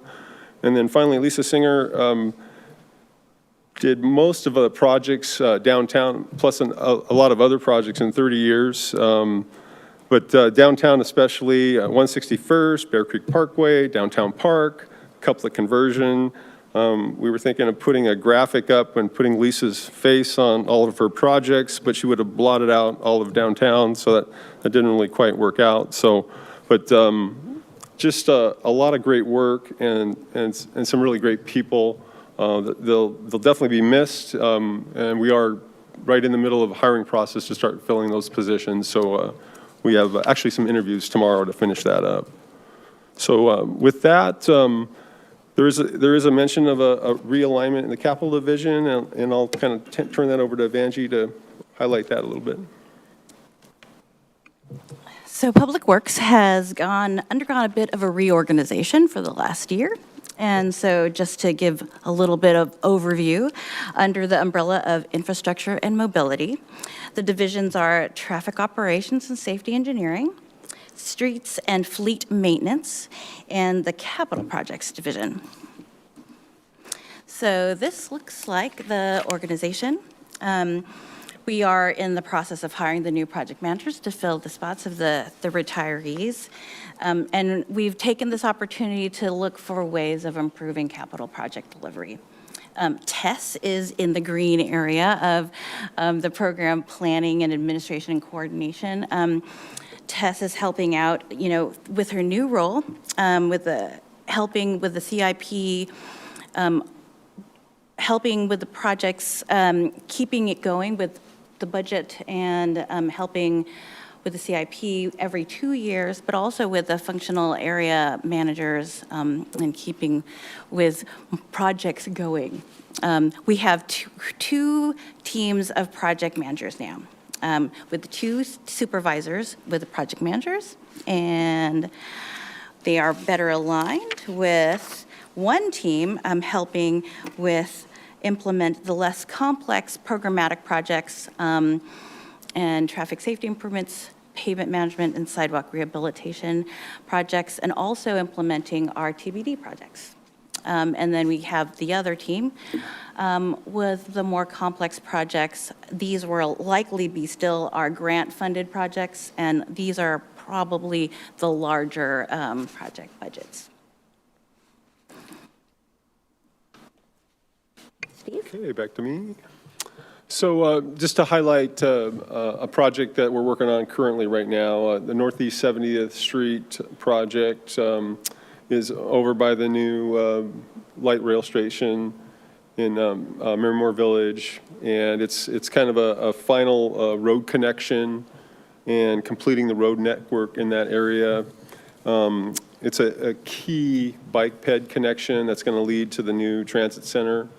And right now, it's also under a FHWA federal grant, and so it's a little bit delayed, and really it's due to the property acquisition. We have to buy half of the roadway from the adjacent property owner, and he's hired a well-versed appraiser.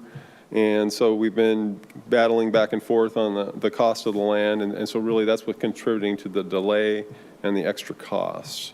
We hope to have that thing wrapped up later this spring and advertise and be able to start construction this summer. Good evening. They gave me a single slide so I wouldn't feel left out on this presentation. So this year, we're looking forward to starting construction on 9 new projects, and this is going to be in addition to the 5 that are going to continue their construction rolling into this year. One of the projects that we are wrapping up, and it will be coming before you in the next quarter or 2 for acceptance, is the wastewater lift station equipment upgrades phase 1. One of the things I need to put in my work plan is to come up with smaller project titles. Those are very long. But regardless of its large project name, this project repaired or replaced and upgraded some vital components in 5 of our lift stations. As you may know, the city has 22 of them, and we are working rapidly to try and enhance, repair, replace, and maintain these vital parts of the city's infrastructure. As you may have seen in your project list handout, this spring we will begin design of phase 2 of the wastewater lift station equipment upgrades. And I think it's, here in the project starting section. This project was going to be working on 4 additional lift stations in the city and then also up on Novelty Hill. Construction work is not our only priority and the thing that we'll be focusing on next year. So at this point, I get to turn it back to Vanjie, keep it short and sweet, and she will be talking about our priorities for 2024. Thank you, Tess. Well, Tess is actually our important person with the budget coming up. She's actually our circus ringleader for managing all the projects that will be coming forward to you on our CIP. We are continuing our downtown support for the DRLE, and then we will, once we hire the new staff of recruitments, we will continue on improving our capital project delivery. And so you will be seeing us often, and anytime you want to have, we will actually establish our quarterly progress reports, so you will know when each phase for each project, and know what's going on for all the projects. So with that, we are open to questions. Thank you very much. Are there questions from the council? Council Vice President Forsyth?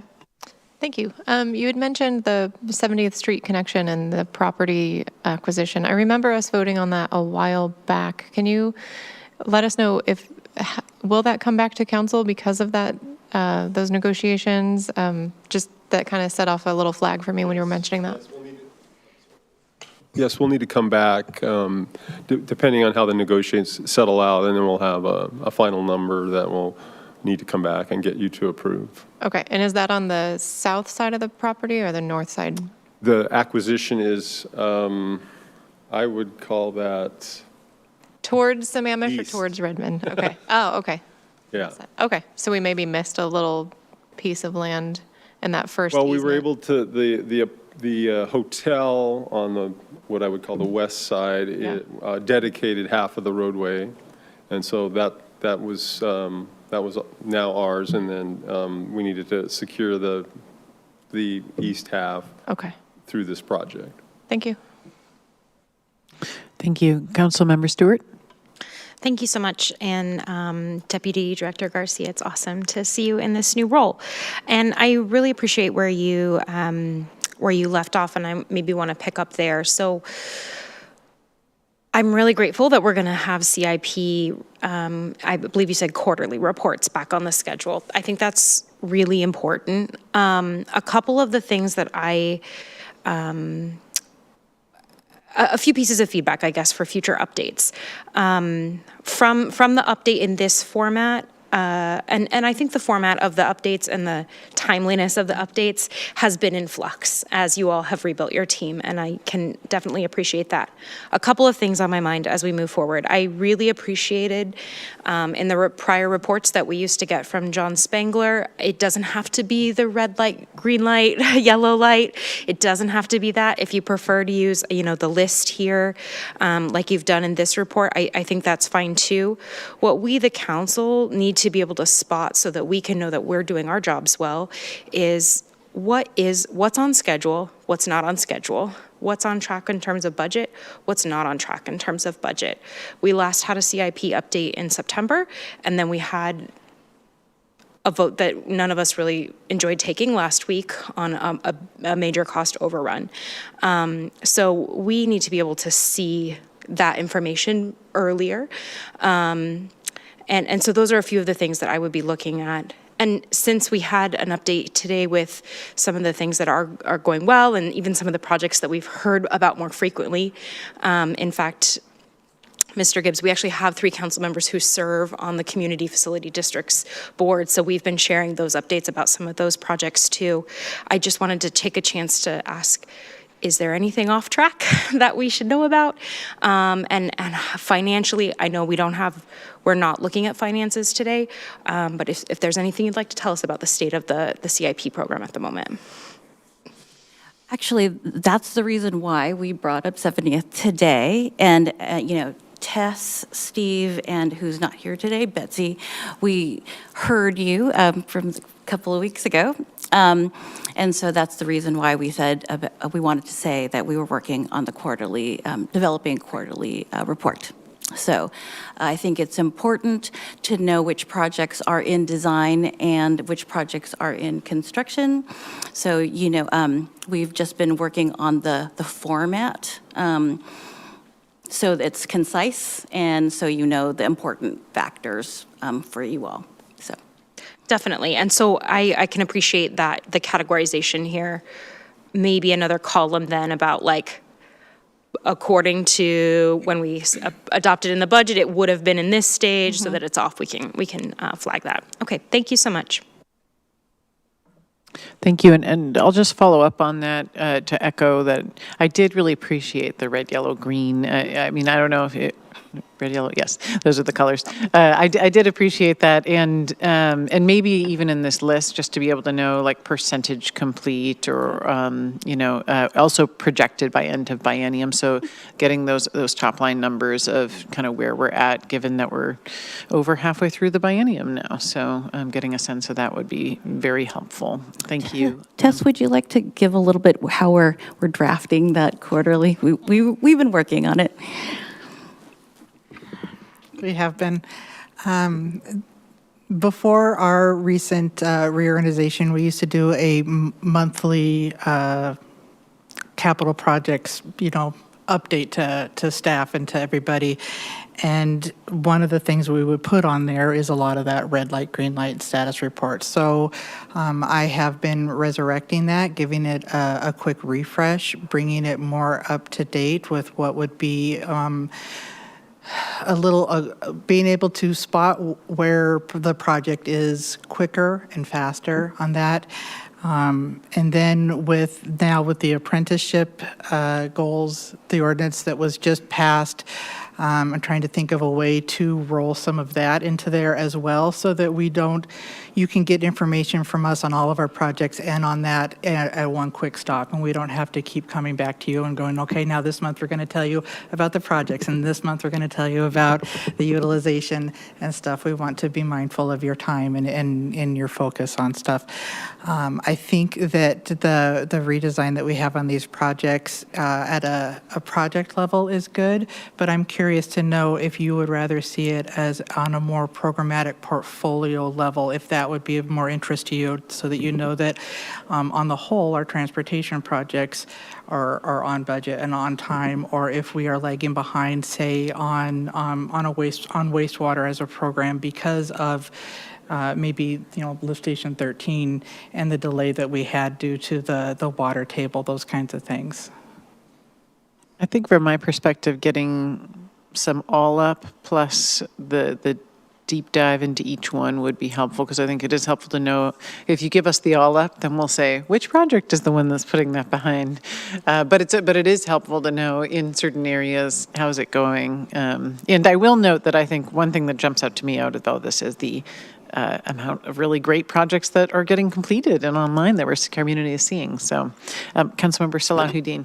Yeah, thank you. And just want to shout out Deputy Director Garcia for giving me a tour of the Public Works, some of the facilities, and really appreciative of this presentation as well. And echoing Council President Kritzer, it's really nice to see, 13 projects completed and, on average 10 to 15. It's good to see projects that are finalized. And so moving forward, would love to, I think, having not seen that red, yellow, green, would love to see that that timeline as well.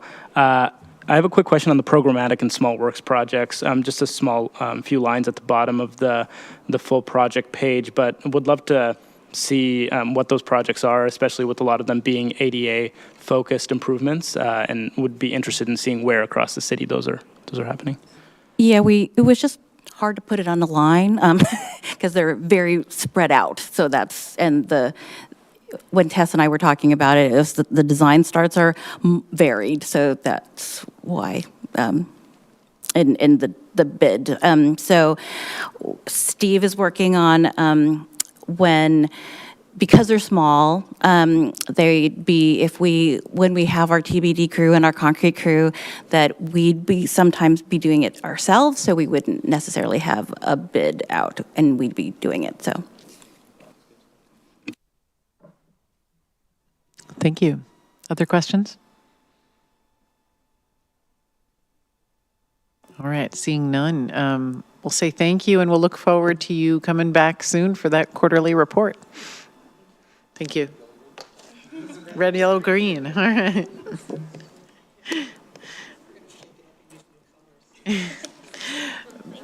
The next item on the agenda is the 2023 fourth quarter financial review, 2025 to 2026 preliminary forecast and budget process update. And Kelly Cochran, our finance director, will introduce this item. We'll let her get set down for a second here. When you're ready, Director Cochran.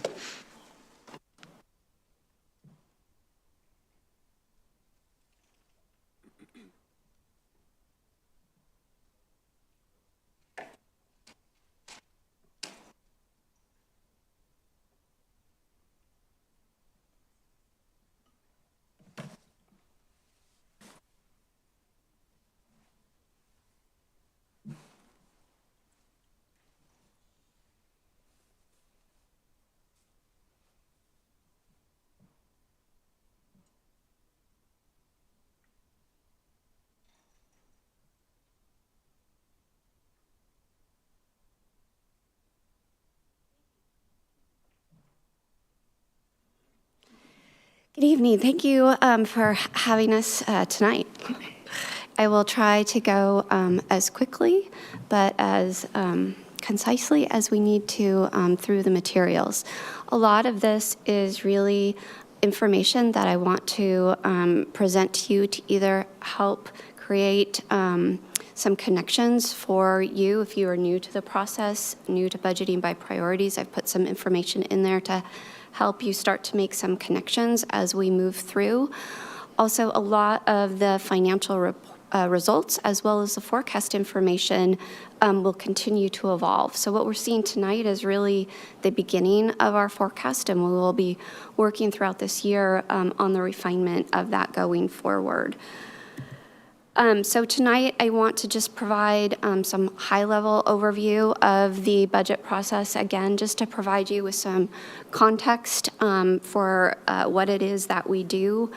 We'll go over financial performance and preliminary forecast really for the general fund, CIP, water, wastewater, some of our more primary funds. A lot of the assumptions that we're making will hold true in the smaller funds as well. And then I'd like to follow up on the conversation that we started at FAC about putting together a process for council that is clear and efficient. So I've put a proposal together, and then we can talk our way through that and any edits. So first slide, this is just a very high-level overview of what goes on in the budget process when. It just provides you an update of what's happening at the staff level, what's happening at the community level throughout the process. So just something for you to refer back to. Plan to provide more information on budgeting by priorities at the March 12th FAC meeting. To give you an idea of the size of the budget, this is our first $1 billion budget, so we passed a pretty significant milestone. It is allocated by budget priority, so I've provided you some information of what that looks like when you apply the breakdown to the total budget. Also, when you just narrow it down to the operating funds between ongoing and one-time. Essentially, half of the budget breaks down into operating. I've provided the following slides to give you information on what we mean when we say priorities. This is what we call an outcome map. It is something that shows you for our first budget priority, which is healthy and sustainable. In the top right-hand corner, you see the community's value statement. This is work that was put together with input from the community via focus groups, questionnaires, community survey, things like that over the years.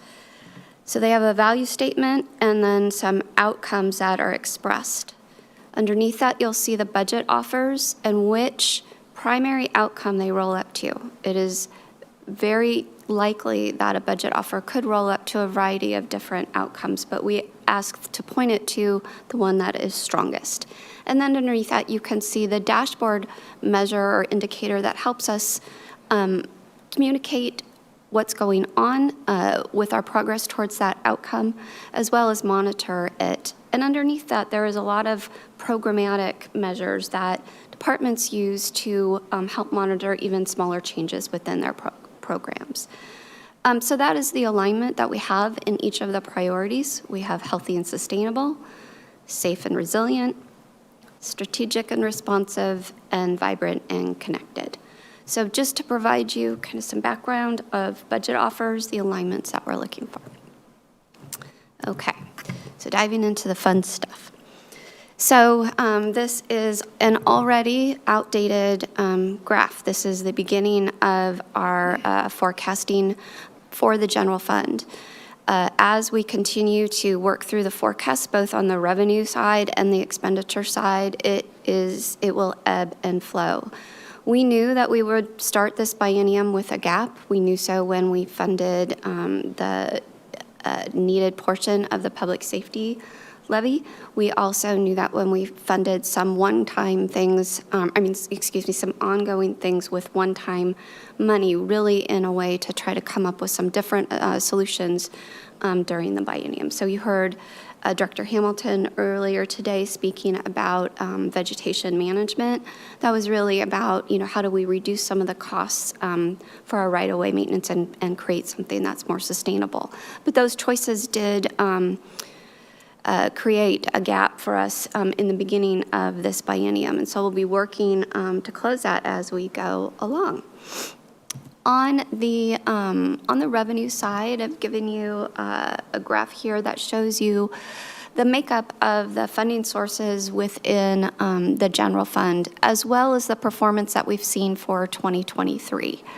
And as you can see, it's been a very good year for us in the general fund. And I'll break down the results by some of our major funding sources. Some of the things that I want to share with you as we go into this, I feel really confident about our existing revenue sources.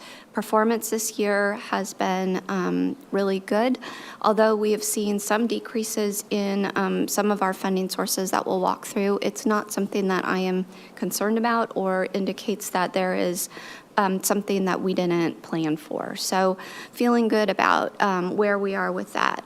Reserves and contingencies are still fairly in place. The only one that we are really at risk of running out of is the body-worn cameras. That will, the funding for that will run out in 2025. So we'll need to absorb that somehow. We do already have some new revenues identified that Council has provided some input on, as well as the work that we've done to reset our cost recovery, whether it is through fees that we've set or indirect costs that we allocate from the general fund to other funds. There is definitely some uncertainty. These numbers are not final. Year-end work is still in progress, so we may see some changes there. The economy has been a topic of conversation. Who knows? We'll see. We certainly have a big change coming into our community with Sound Transit arriving and what that means to operationalize it, both on the expenditure side and what it means to our revenues. We are yet to truly understand. And as part of our whole budget process this year, as we've expressed to Council, we are on a journey to find new revenue sources for the city. And I believe many of you are going to be participating in that work with us. So not only are we looking for new revenues, but we're also looking within the structures that we have in place, the funding sources that we currently have, to make sure that we're utilizing them to the best of our ability.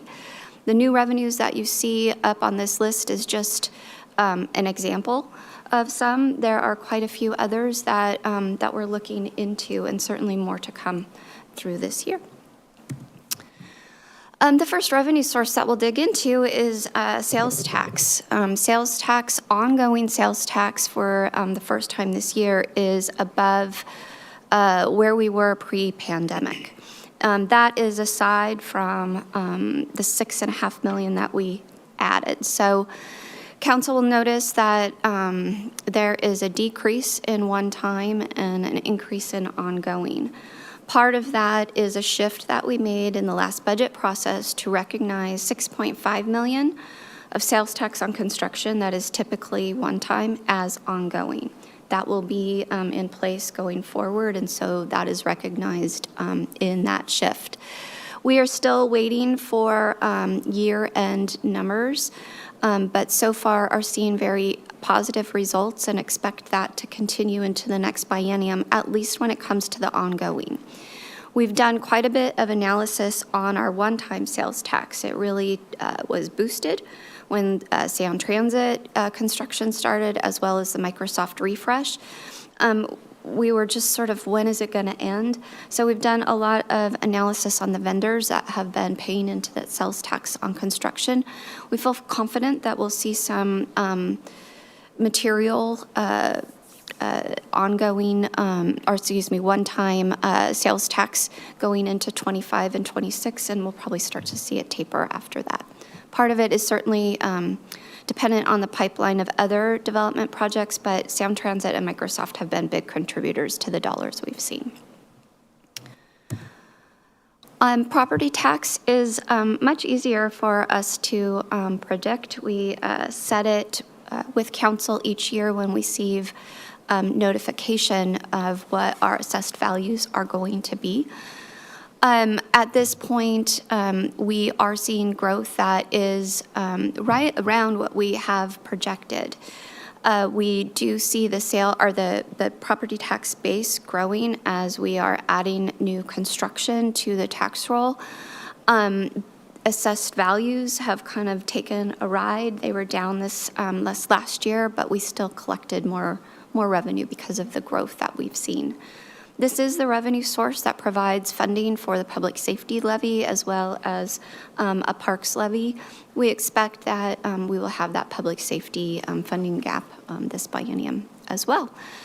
The forecast in front of you does include the assumption that we will increase the property tax by the 1% as usual.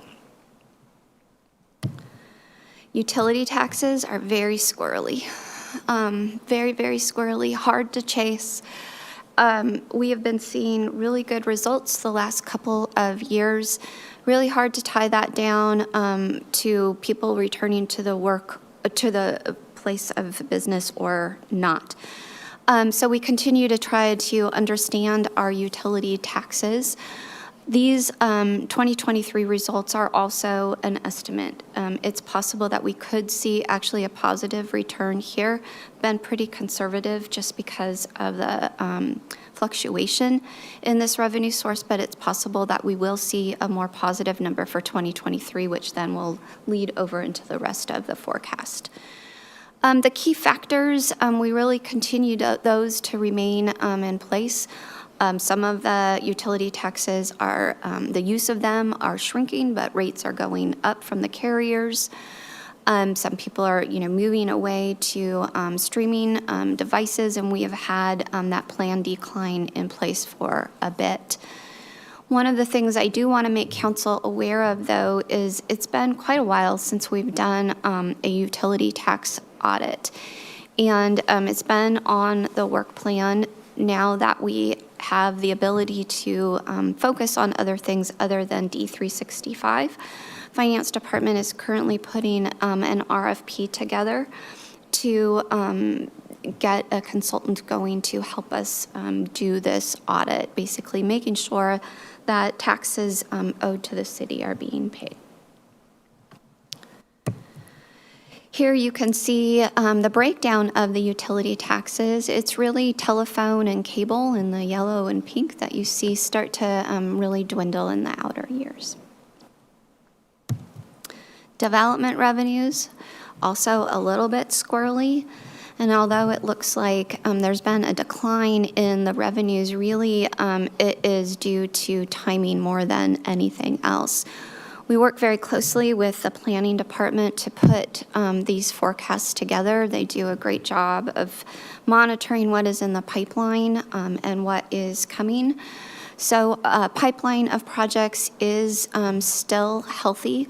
Some projects are on pause, but have not been pulled. And really the reasons is the cost of projects or, I don't know, other things that perhaps they haven't told us. But no expectation at this point that projects will drop off, but we continue to meet with development services. This is an area where I think our revenues will be stronger than they've been. We've just updated all of our fees to full cost recovery, and that should help us going forward as well. Our business license fee, this is one area when I say we are looking at our existing revenues as well as new revenues to try to determine what is the best path for the city. Certainly we are looking at head tax versus the business license fee. Is that an option for the city? We are working with a consultant to help us put that analysis together. In the meantime, the current focus or the current forecast assumes that the structure that we have in place will be in place at least in the beginning of the next biennium. Assuming that we will be making the annual CPI adjustments that we do now. Also assuming that a true-up of the fee will be done as well. So when we set the business license fee during the budget process, we typically set it for 2 years, estimating what we believe CPI will be in the following year. It's been a number of years since we've done a true-up. To do one now would increase the fee by 9% off the bat. So just want to share that with council. So if you have any reservations about that, I can back away from that assumption. But at this point, it really would help to know. Madam, yes. My only comment is that it picked up true up as Trump. Oh, so might well, there want we to edit go. that. We're going to trump up. We'll change that. Thank you. You're welcome. Good stuff. Okay. So I have Haritha Nara here with me. Haritha is our financial planning manager, and I know many of you are familiar with her. She's been doing a lot of work on the expenditure side of things, and she's here to share with you how things are looking on that right now.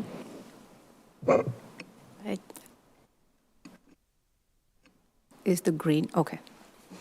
I don't see the green here, but good evening, council members. Thank you, Kelly. As you can see in this slide, we are showing our biennial budget at $282 million for the general fund expenditures. And this pie chart basically shows you expenditures by expense type.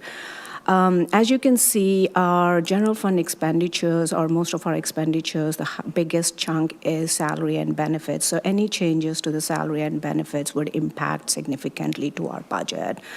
And the next would be our interfund transfers, which is operating transfers to CIP and other funds, and also our professional services, which is basically consulting services.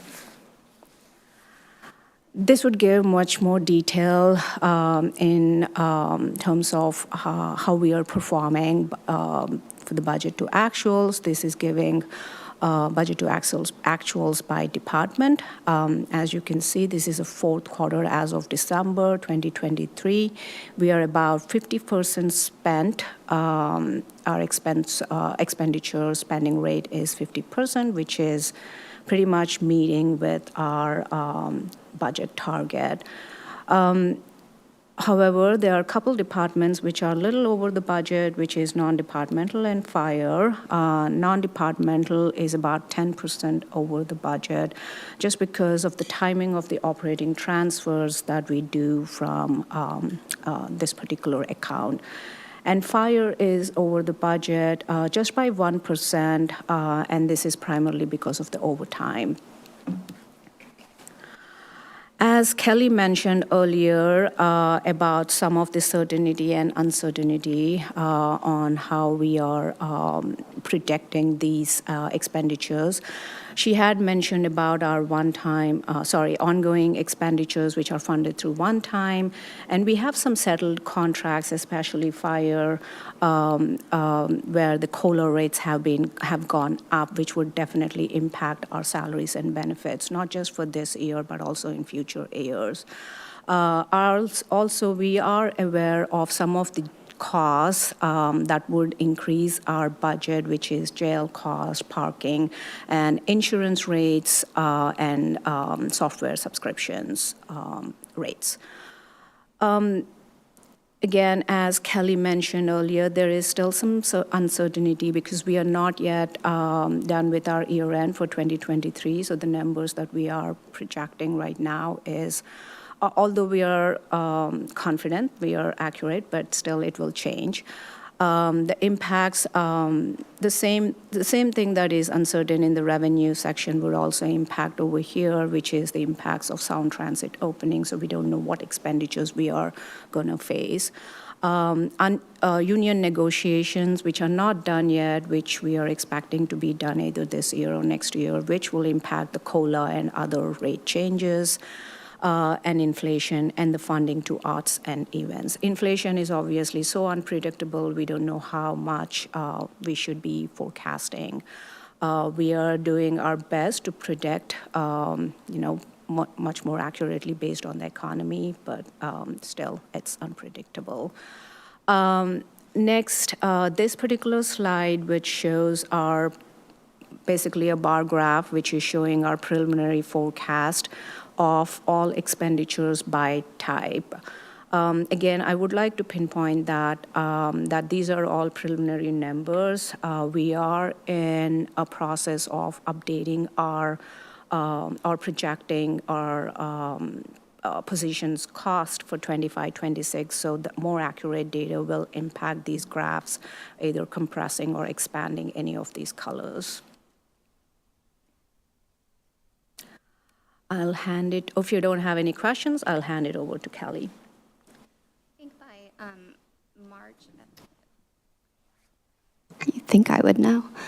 I think that by March FAC or April FAC, we'll have some really good numbers on salary and benefit costs. It's going really well so far.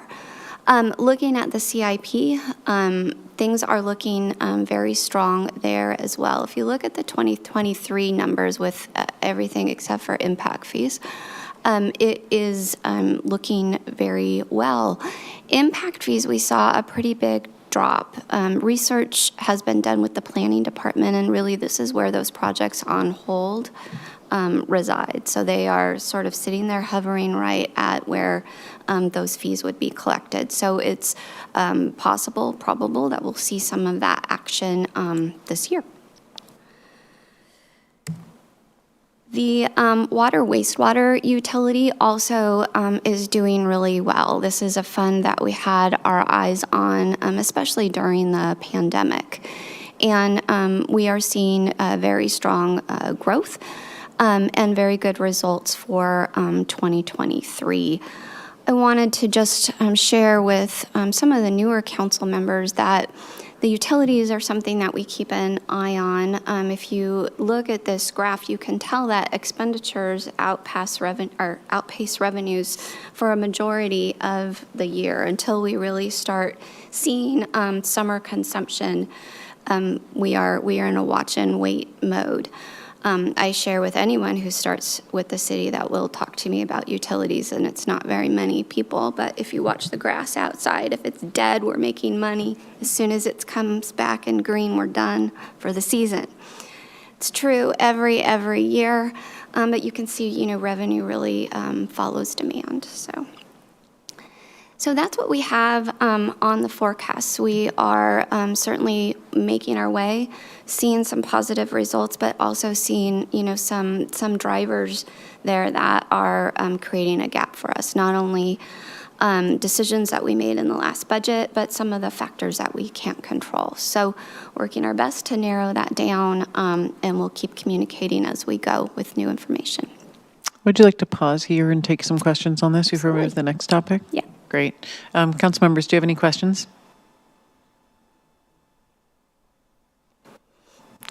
Council Vice President Forsyth. Thank you. So we often talk about the sales tax and how we're planning for the sales tax money that comes in.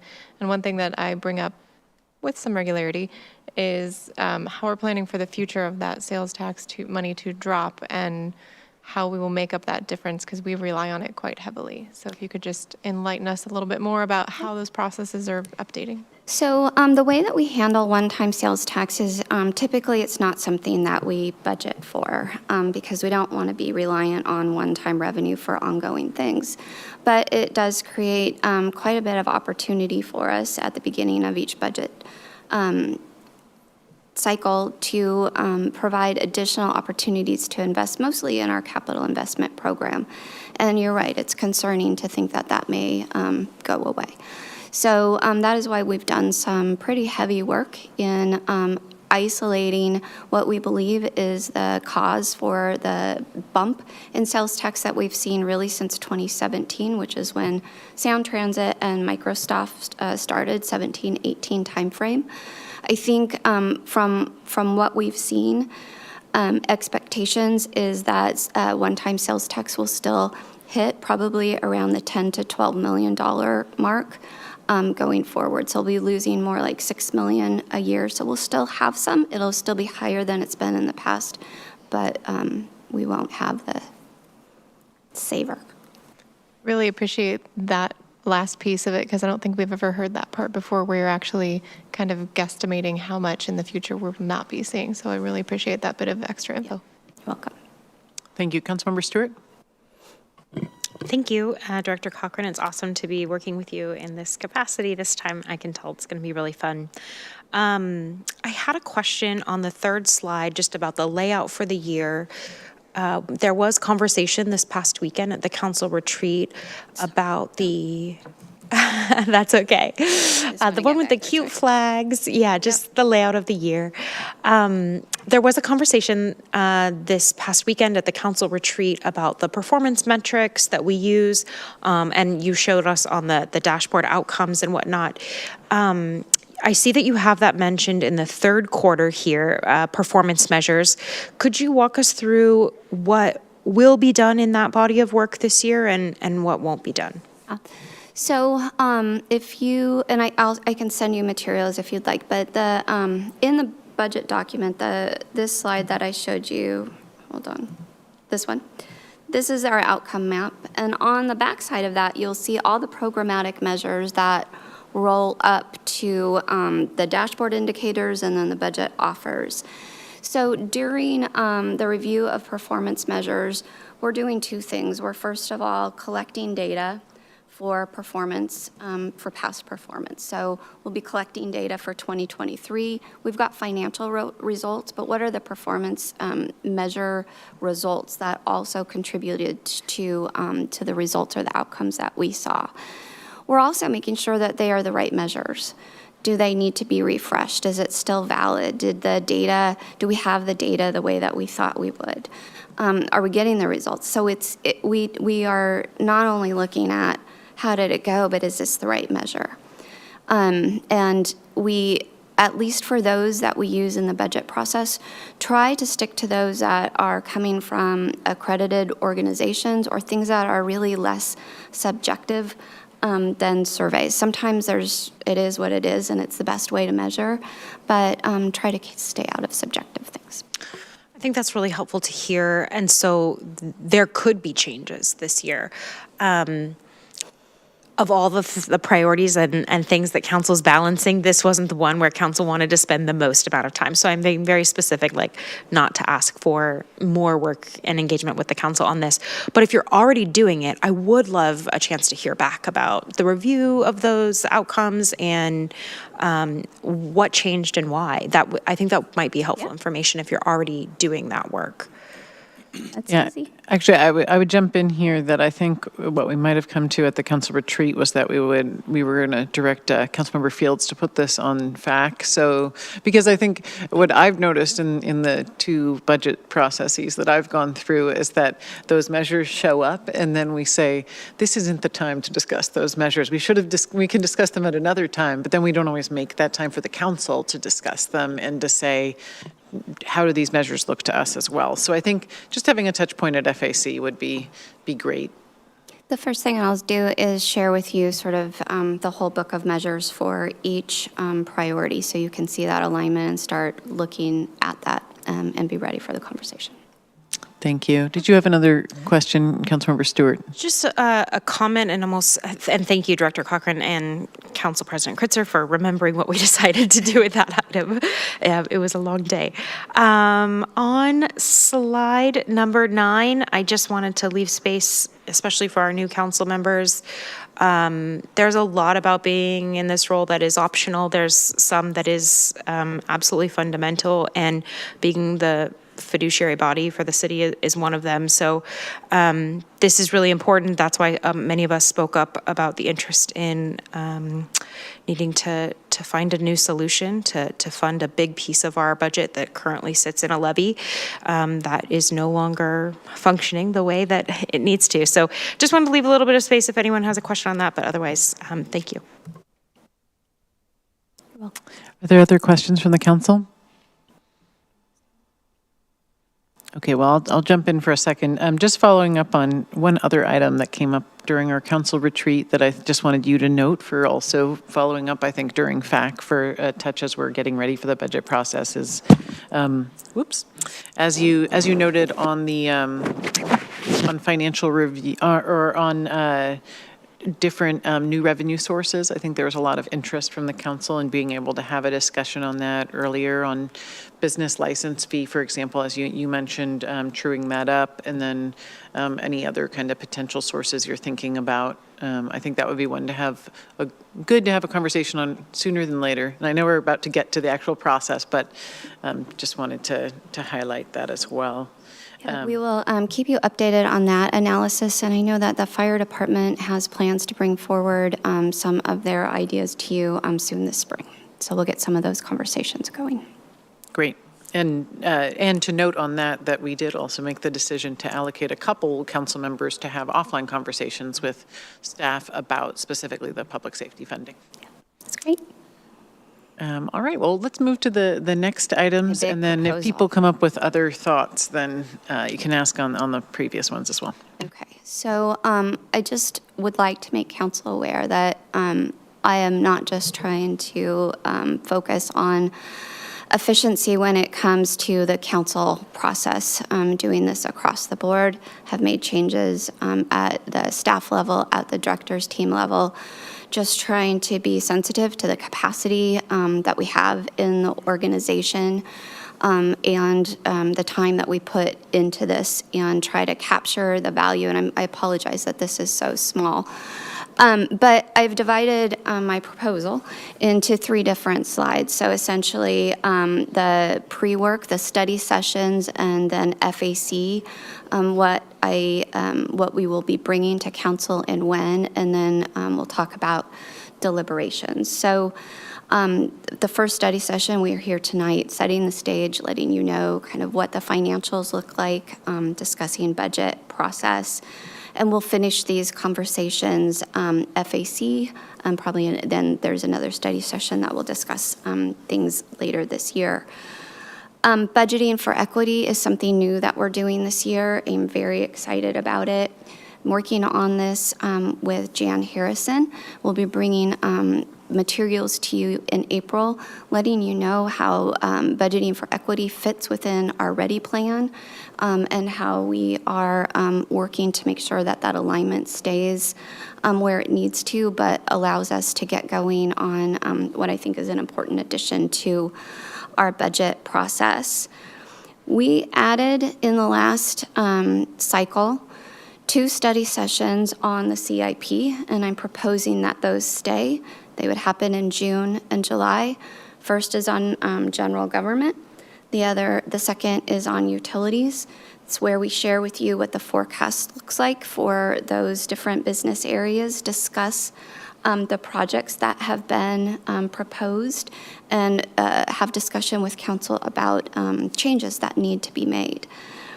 One of the things that I'm proposing is, after we have those discussions, that if we could get some sort of preliminary approval, just something that says that, council is good for right now, with the idea that we will come back to you in the fall with just changes. So it allows us to kind of put a big checkbox on a big body of work and really concentrate on discussions in the October timeframe on things that have changed. So that is my first proposal when it comes to your review of the CIP as well as business technology. Just a preliminary. I'm not going to, you're allowed to change your minds, but it certainly allows us to feel pretty confident that unless there is something that is causing the city to need to make a change to the program, that it would remain the same. I'm proposing 2 additional study sessions, which is really council's opportunity to sit with department directors and get to understand the budget for their department from their perspective. We do budgeting by priorities, which I've shared with you. It is all focused towards outcomes that the community has defined. But I think it is difficult to walk straight there and be able to absorb all that budgeting by priorities is asking you to understand and decide without being able to make the connections to what the departments do. So department directors will be sharing with you their current budget, their staffing challenges that they're having with their departments. And this may be a place that we choose to put conversation about performance measures as well. So it's certainly an opportunity to have the conversation more at a department level than a priority level, although they all will roll up. And then that is it. So forecast, budgeting for equity, CIP, department overviews with some preliminary approvals that allow us to move past and focus on real decisions that are remaining to be made. At FAC, we discussed providing monthly updates. If anything new or evolving needs to be shared, that is where we will do it. Changes to the forecast on the expenditure or on the revenue side, changes to the process, anything that has to do with input from the community or our involvement, and certainly we can talk about performance measures here. The topics on the right are things that are a part of our kind of normal routine check-ins at FAC during a budget year, and I've left them there, but do still plan to be providing monthly updates. So where that leaves us in the fall then is with the delivery of the budget to council on October 1st. This year, what I would like to do is accompany the 600-page exciting, thrilling cliffhanger of a document with a summary that is potentially 40, maybe 50 pages long that will give you information on our revenues, on the changes to the baseline budgets, and anything new or reduced that is happening by priority. So you will have a condensed version that really hits all the high notes and allows you to show up prepared for budget deliberations, not flipping all over your thrilling, exciting cliffhanger of a budget document. We then would have the conversations facilitated by a PowerPoint guide that communications is helping me to put together that would just allow us to sort of be able to follow the conversation as it's laid out in the summary. We check off revenues, hit CIP, hit BTIP, any changes, and then get into conversation about what we are enhancing and what we are reducing. That is really where the changes are. Baseline budgets, they are the same. It is the same programs that council has approved. It's just updated cost, updated salary and benefits, updated indirect cost, updated fleets. We may update some large costs that we know we have, licensing, parking, things like that we know that we've already agreed we need to do, have to do. But the baseline budgets really don't change. Anything that we do is new, is called out as an enhancement. So recommending that we provide you with your budget document and your Cliff Notes on October 1st, allow a few weeks for a review and certainly time to meet with me or any other director to get information provided. Spend about a half hour the first night going over any changes and then dive into what's new or what's reduced in the first priority, and I'm suspecting we'll be able to get to the second as well. We would pick it up the second night. That gives you then an evening for deliberations and trying to get budget adoption done before Thanksgiving. This gets us in line with other cities a little bit. We're still a little higher. Most cities are a couple hours, maybe an evening. And I think, robust conversation is just fine, but it certainly would be good if we could scale it down. Thoughts, questions, concerns? Thank you, Director Cochran. Questions, comments from the council? Councilmember Salahuddin. Just a question on process of the proposed study sessions and when we could anticipate receiving information prior to those study sessions, just to, if we can get it doesn't have to be 3 months in advance, but if we can get information on these different topics just sooner rather than later, that would be really appreciated, just to have that process ahead of even the proposed council process to give us time to review. Yeah, definitely will be sharing information as we can. Budget documents would be released on the 1st. So we would be able to give you the 3 weeks, and certainly any information that we can share ahead of time, we definitely will be. Thank you. Other questions? Okay, I can make a comment. I don't want to jump in too early, but I will say I appreciate the idea of doing kind of the departmental baseline early. I think that's something that has previously taken a lot of time during our budget process in the fall, but is something we could do earlier. Although I am curious to understand, because we typically do it by priority, just what it would look like to do it departmentally. I don't think it matters, but to get the through line back to where this shows up in the priorities, maybe in the materials or something like that. Yeah, I don't know, honestly, that we need to have conversation on baseline. It really is not something that will change. It is just strictly updated costs. Plan to provide you a document that will show you what's increased and why. So if it's outside of the norm, the other way that we can do that is certainly when the department updates are being done, they can let you know if there's anything to expect as a change in their baseline offer. Yeah, I guess I misinterpreted then. I thought those departmental updates that we're going to get early on would help us to understand the baseline. They From should. my perspective, I feel that it is important for us to actually cover the top lines of the baseline, because the general public doesn't know what we fund. And I think in the past, we sometimes have gotten some feedback when all the public sees is what we're adding or taking away, that they say, well, why aren't we funding parks, or something that's really fundamental that we do, or roads or whatever, right?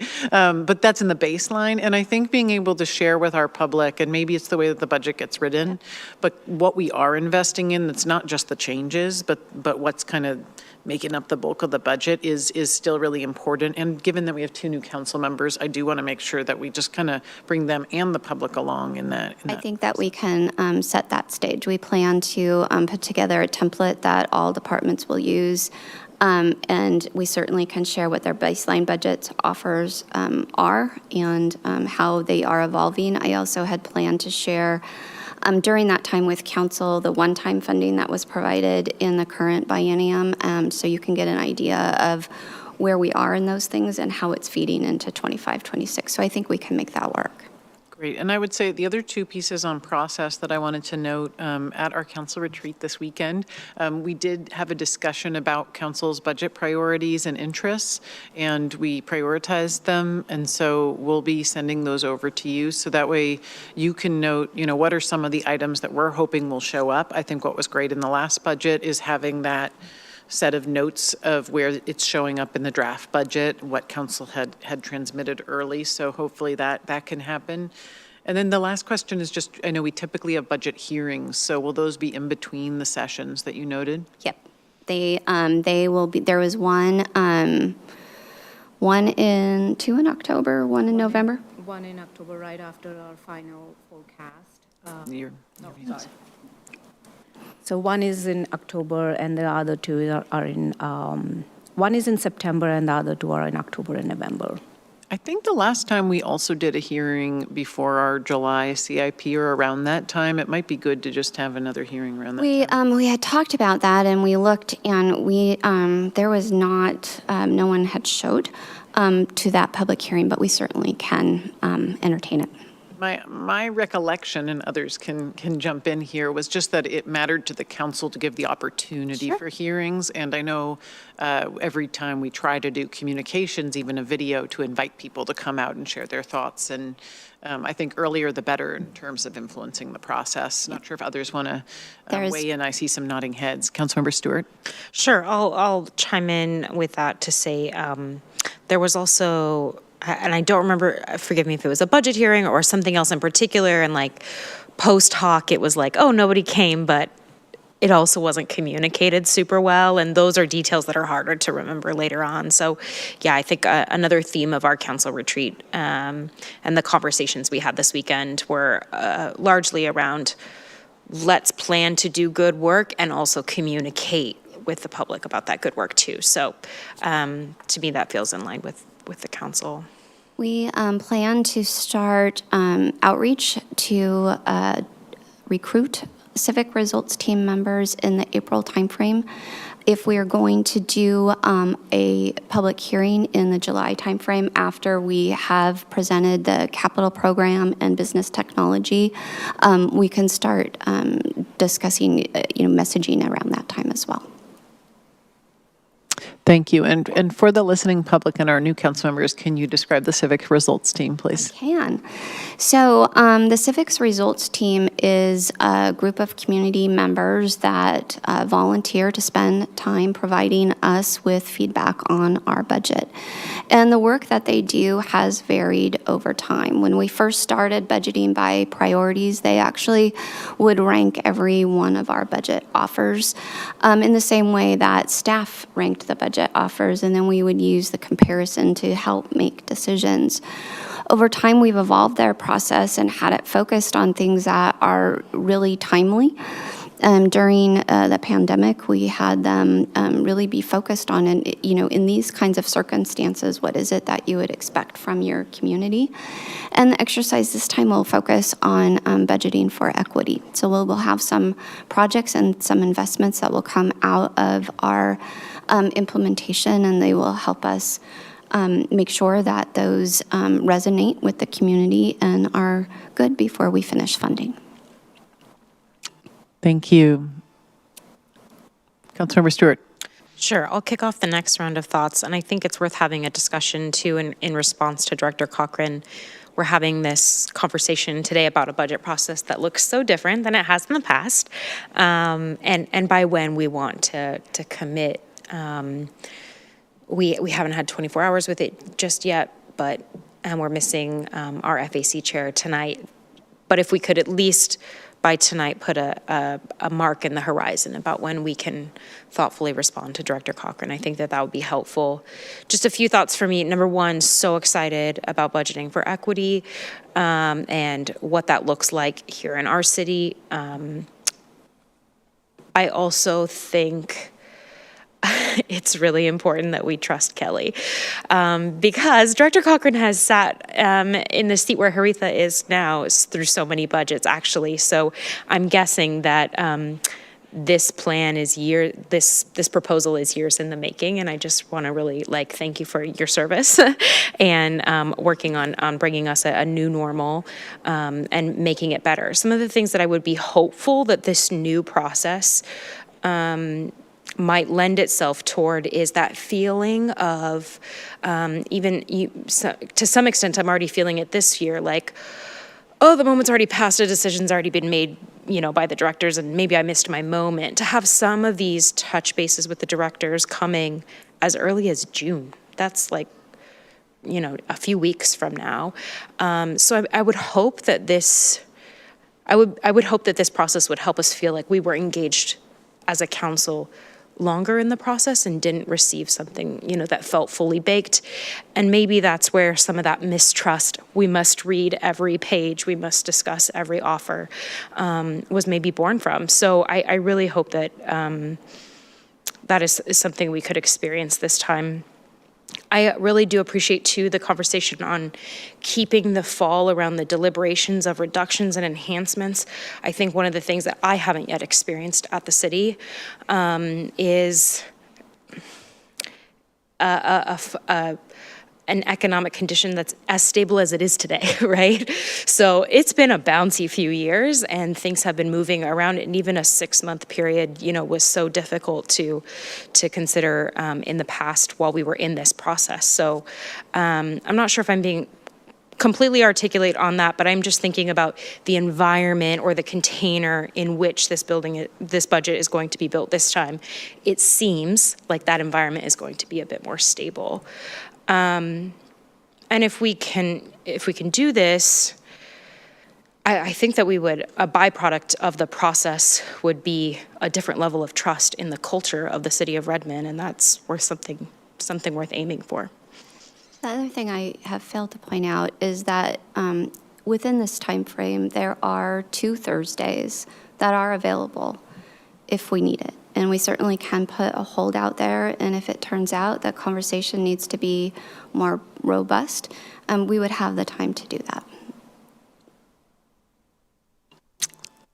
I guess I would say that from my perspective, because this is a significant reduction in the amount of time that we've spent post the draft budget being delivered, which I think is great. And to all the points that my colleague just made, I think those are really wonderful.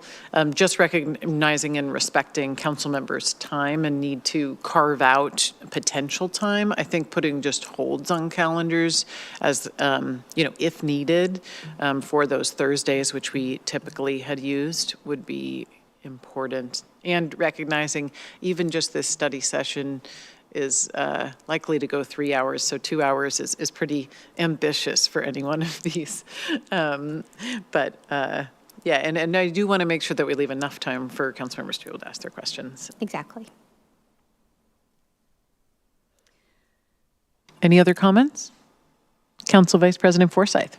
Just on the topic of time, I know many of us linger around between the break between the committee meeting and the start of the business meeting. So if we were looking to add a little more time, we might consider starting at 6:30 on some of those Tuesday nights so that we can have a little more discussion, which may potentially free up those Thursdays. Just something for us to consider. Excellent.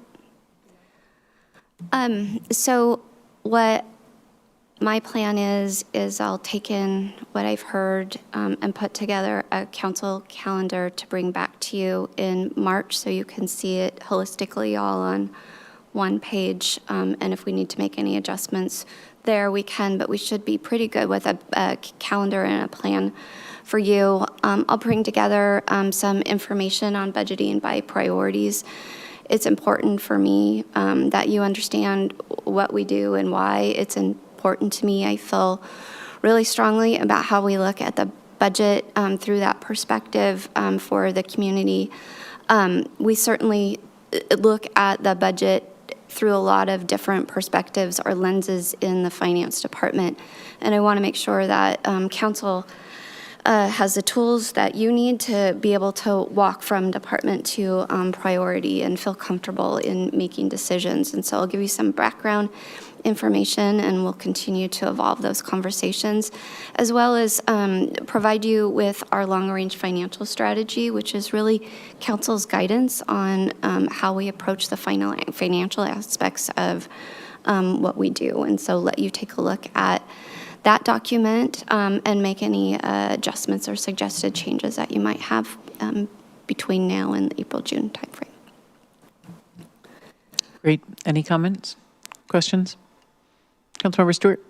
I will just offer that my committee has time next week if we need another touch base on this, or I was going to offer to council leadership any other topics, but I just want to make sure that we're leaving Kelly with like clear direction on where a go for a different way or not. So I just want to make sure that we are in agreement on that.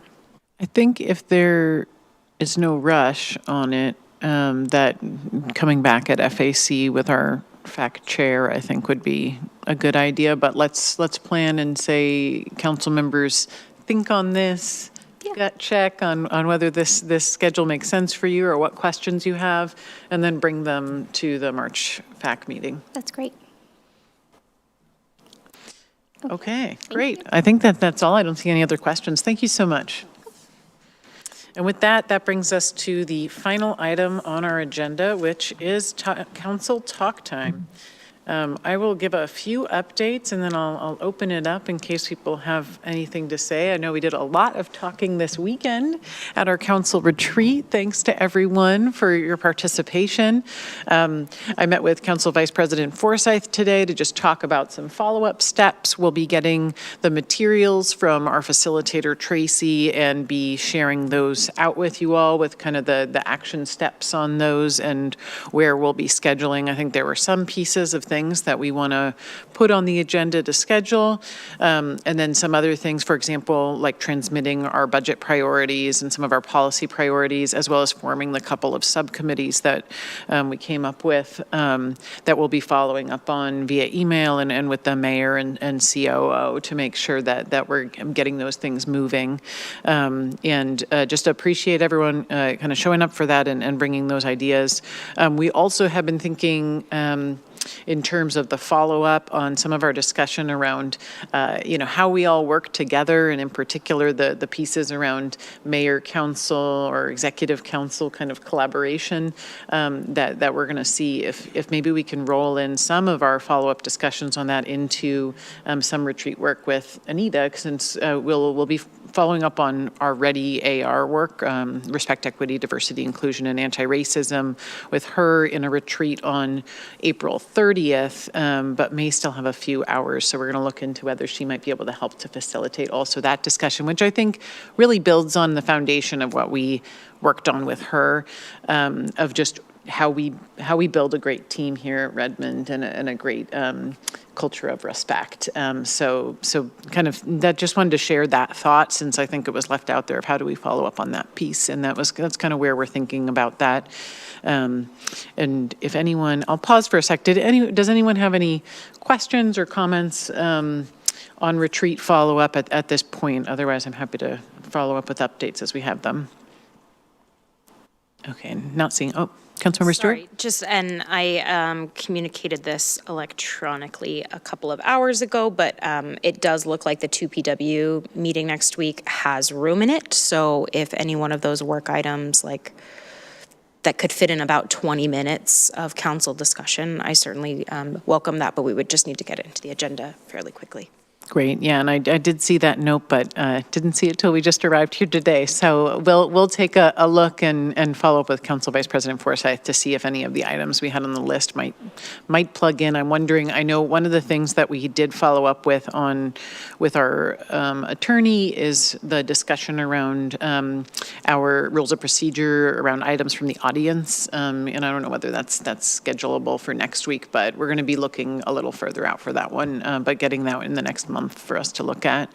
Council Vice President Forsyth, did you have a comment?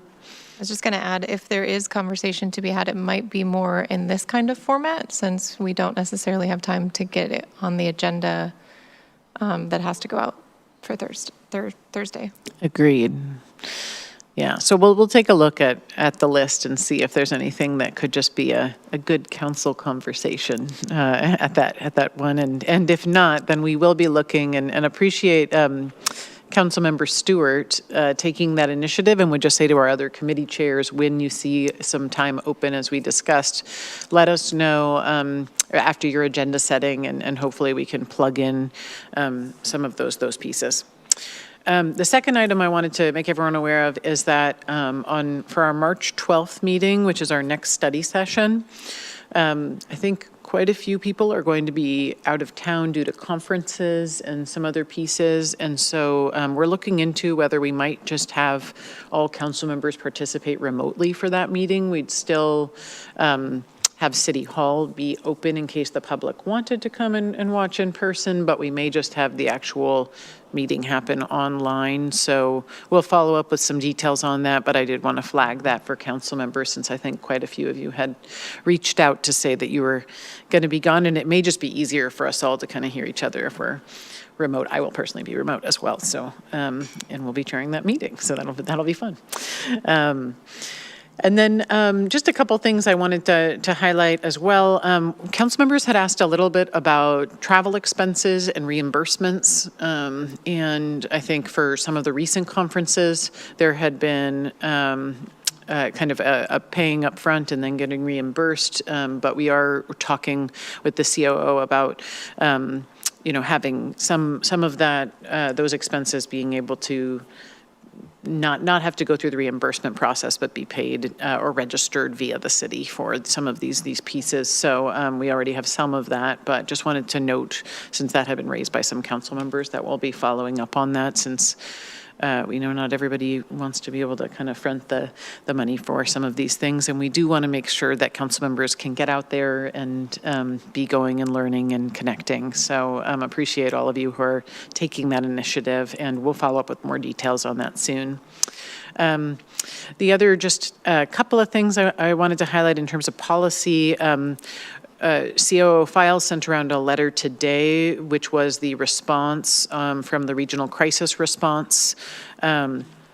Essentially, they said they are reviewing our request, and they will be getting back to us to let us know more about what it would look like if we wanted to join. It didn't seem like it was a yes or a no, but we are aware, and we will provide you some more information. So just to know, we'll be tracking that. And for the listening public, we are forming a smaller subcommittee of council members to make sure that we're following up on that topic and continuing to work with staff to advance some work around our alternative crisis response.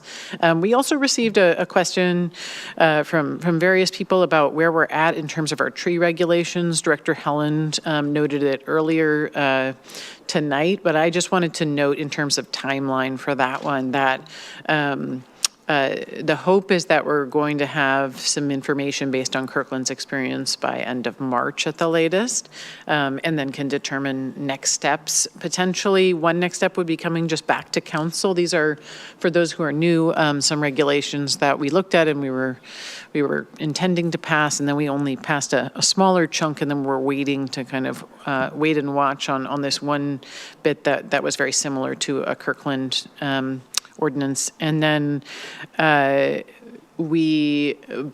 potentially that we may also see that go to Planning Commission for a public hearing before it comes to us. So I'll keep you posted on next steps, but for you all and the listening public, know that we have followed up on this, and we will be seeing this item come back soon, since I know we all love having the right tools in place to protect our trees and grow our tree canopy towards our goals.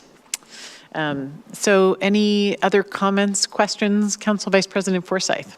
Yeah, so the City of Bellevue will be working on, and the City Council will be looking at their bike plan update. They had a really big comprehensive bike planning section, especially in the Bellred area, and there's been a lot of community members going to their meetings and speaking out. And I thought it would be nice if our council could come up with a letter or something showing our support for the work that they're doing and talking about the cross-community connection and the importance of the Bell-Red connection and the work that we are doing and the investments that we're putting into bike ped safety in that same area, especially when it comes to light rail, access for light rail, and the whole growth of that Spring District area and Overlake.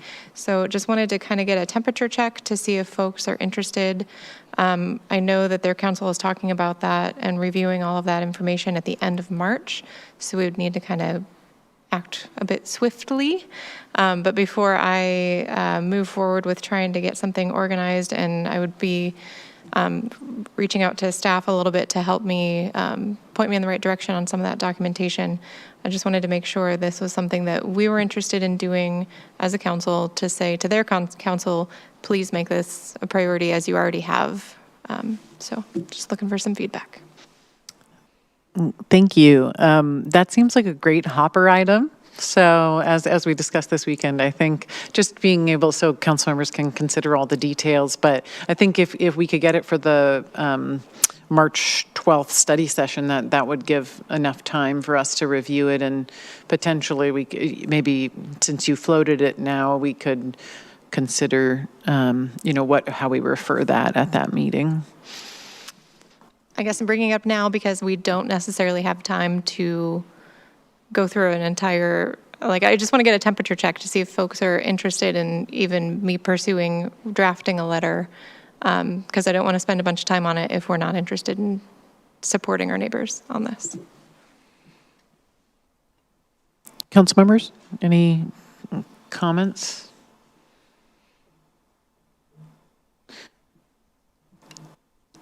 I'm seeing, I think, why don't you run it through the hopper? I'm wondering if council members maybe are just hoping to get a little more information before weighing in on this, or? Yes, Councilmember Nova Camina. My hesitation in response is wondering, because there is limited time, how much of a lift, what would it look like? What would the support needed, knowing that we would need to, because they're going to be meeting by the end of March on this. So what would the ask look like? What would our lift need to look like? As far as council's involvement, it's really just approving of a letter, but I personally will say that I don't have a lot of bandwidth to do the research to draft said letter and then bring it forward if folks aren't interested in signing off on such a thing. So I'm trying to get a temperature check as to if this is something we're even interested in doing as a council, signing on a letter to say that we support, Redmond is doing investments in bike ped safety in Overlake, and we support Bellevue's efforts to do similarly, because this is an interconnected community. Councilmember Stewart? So thank you for that additional information, which provides me some clarity that at the moment, no, I would not be interested in that. Because if a council member doesn't have the bandwidth to take it on, which I very much respect, and we've all been in this building a lot, we also know that our staff don't. So their plates are very, very full, and just resource management coming up kind of throughout the presentations tonight.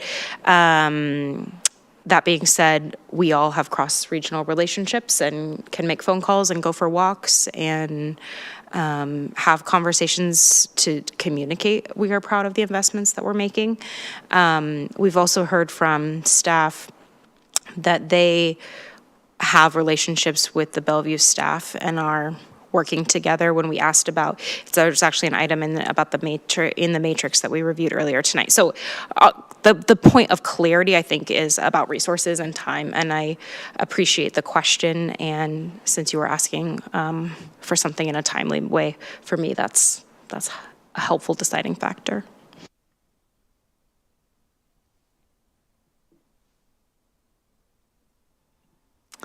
Seeing no other comments, I guess hopefully it gives you some feedback from my perspective. I would read the letter if it comes through the hopper and assess it at that time. So, and I think overall, our being able to collaborate with Bellevue, since we have the same bike lanes leading into each other, the same roads, is really important, as I think I've stated in the past. So appreciate you bringing it up.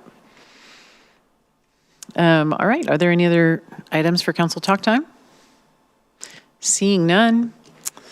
Oh, yes, Councilmember Salahuddin. Sorry, really quickly.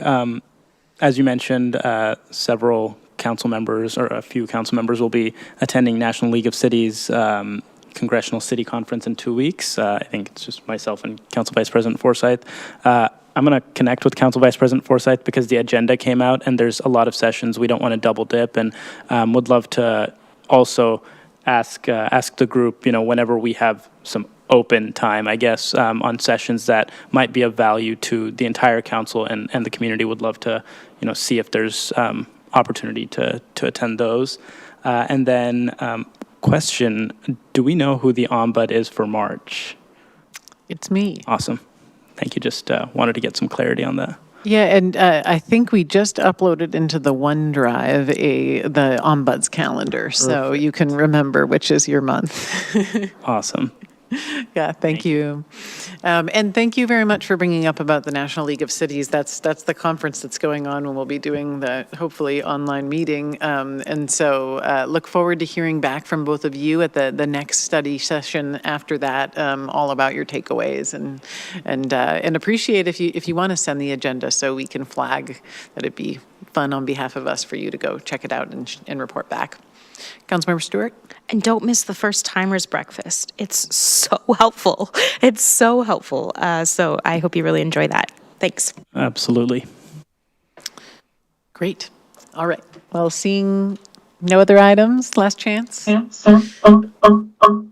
This meeting is adjourned.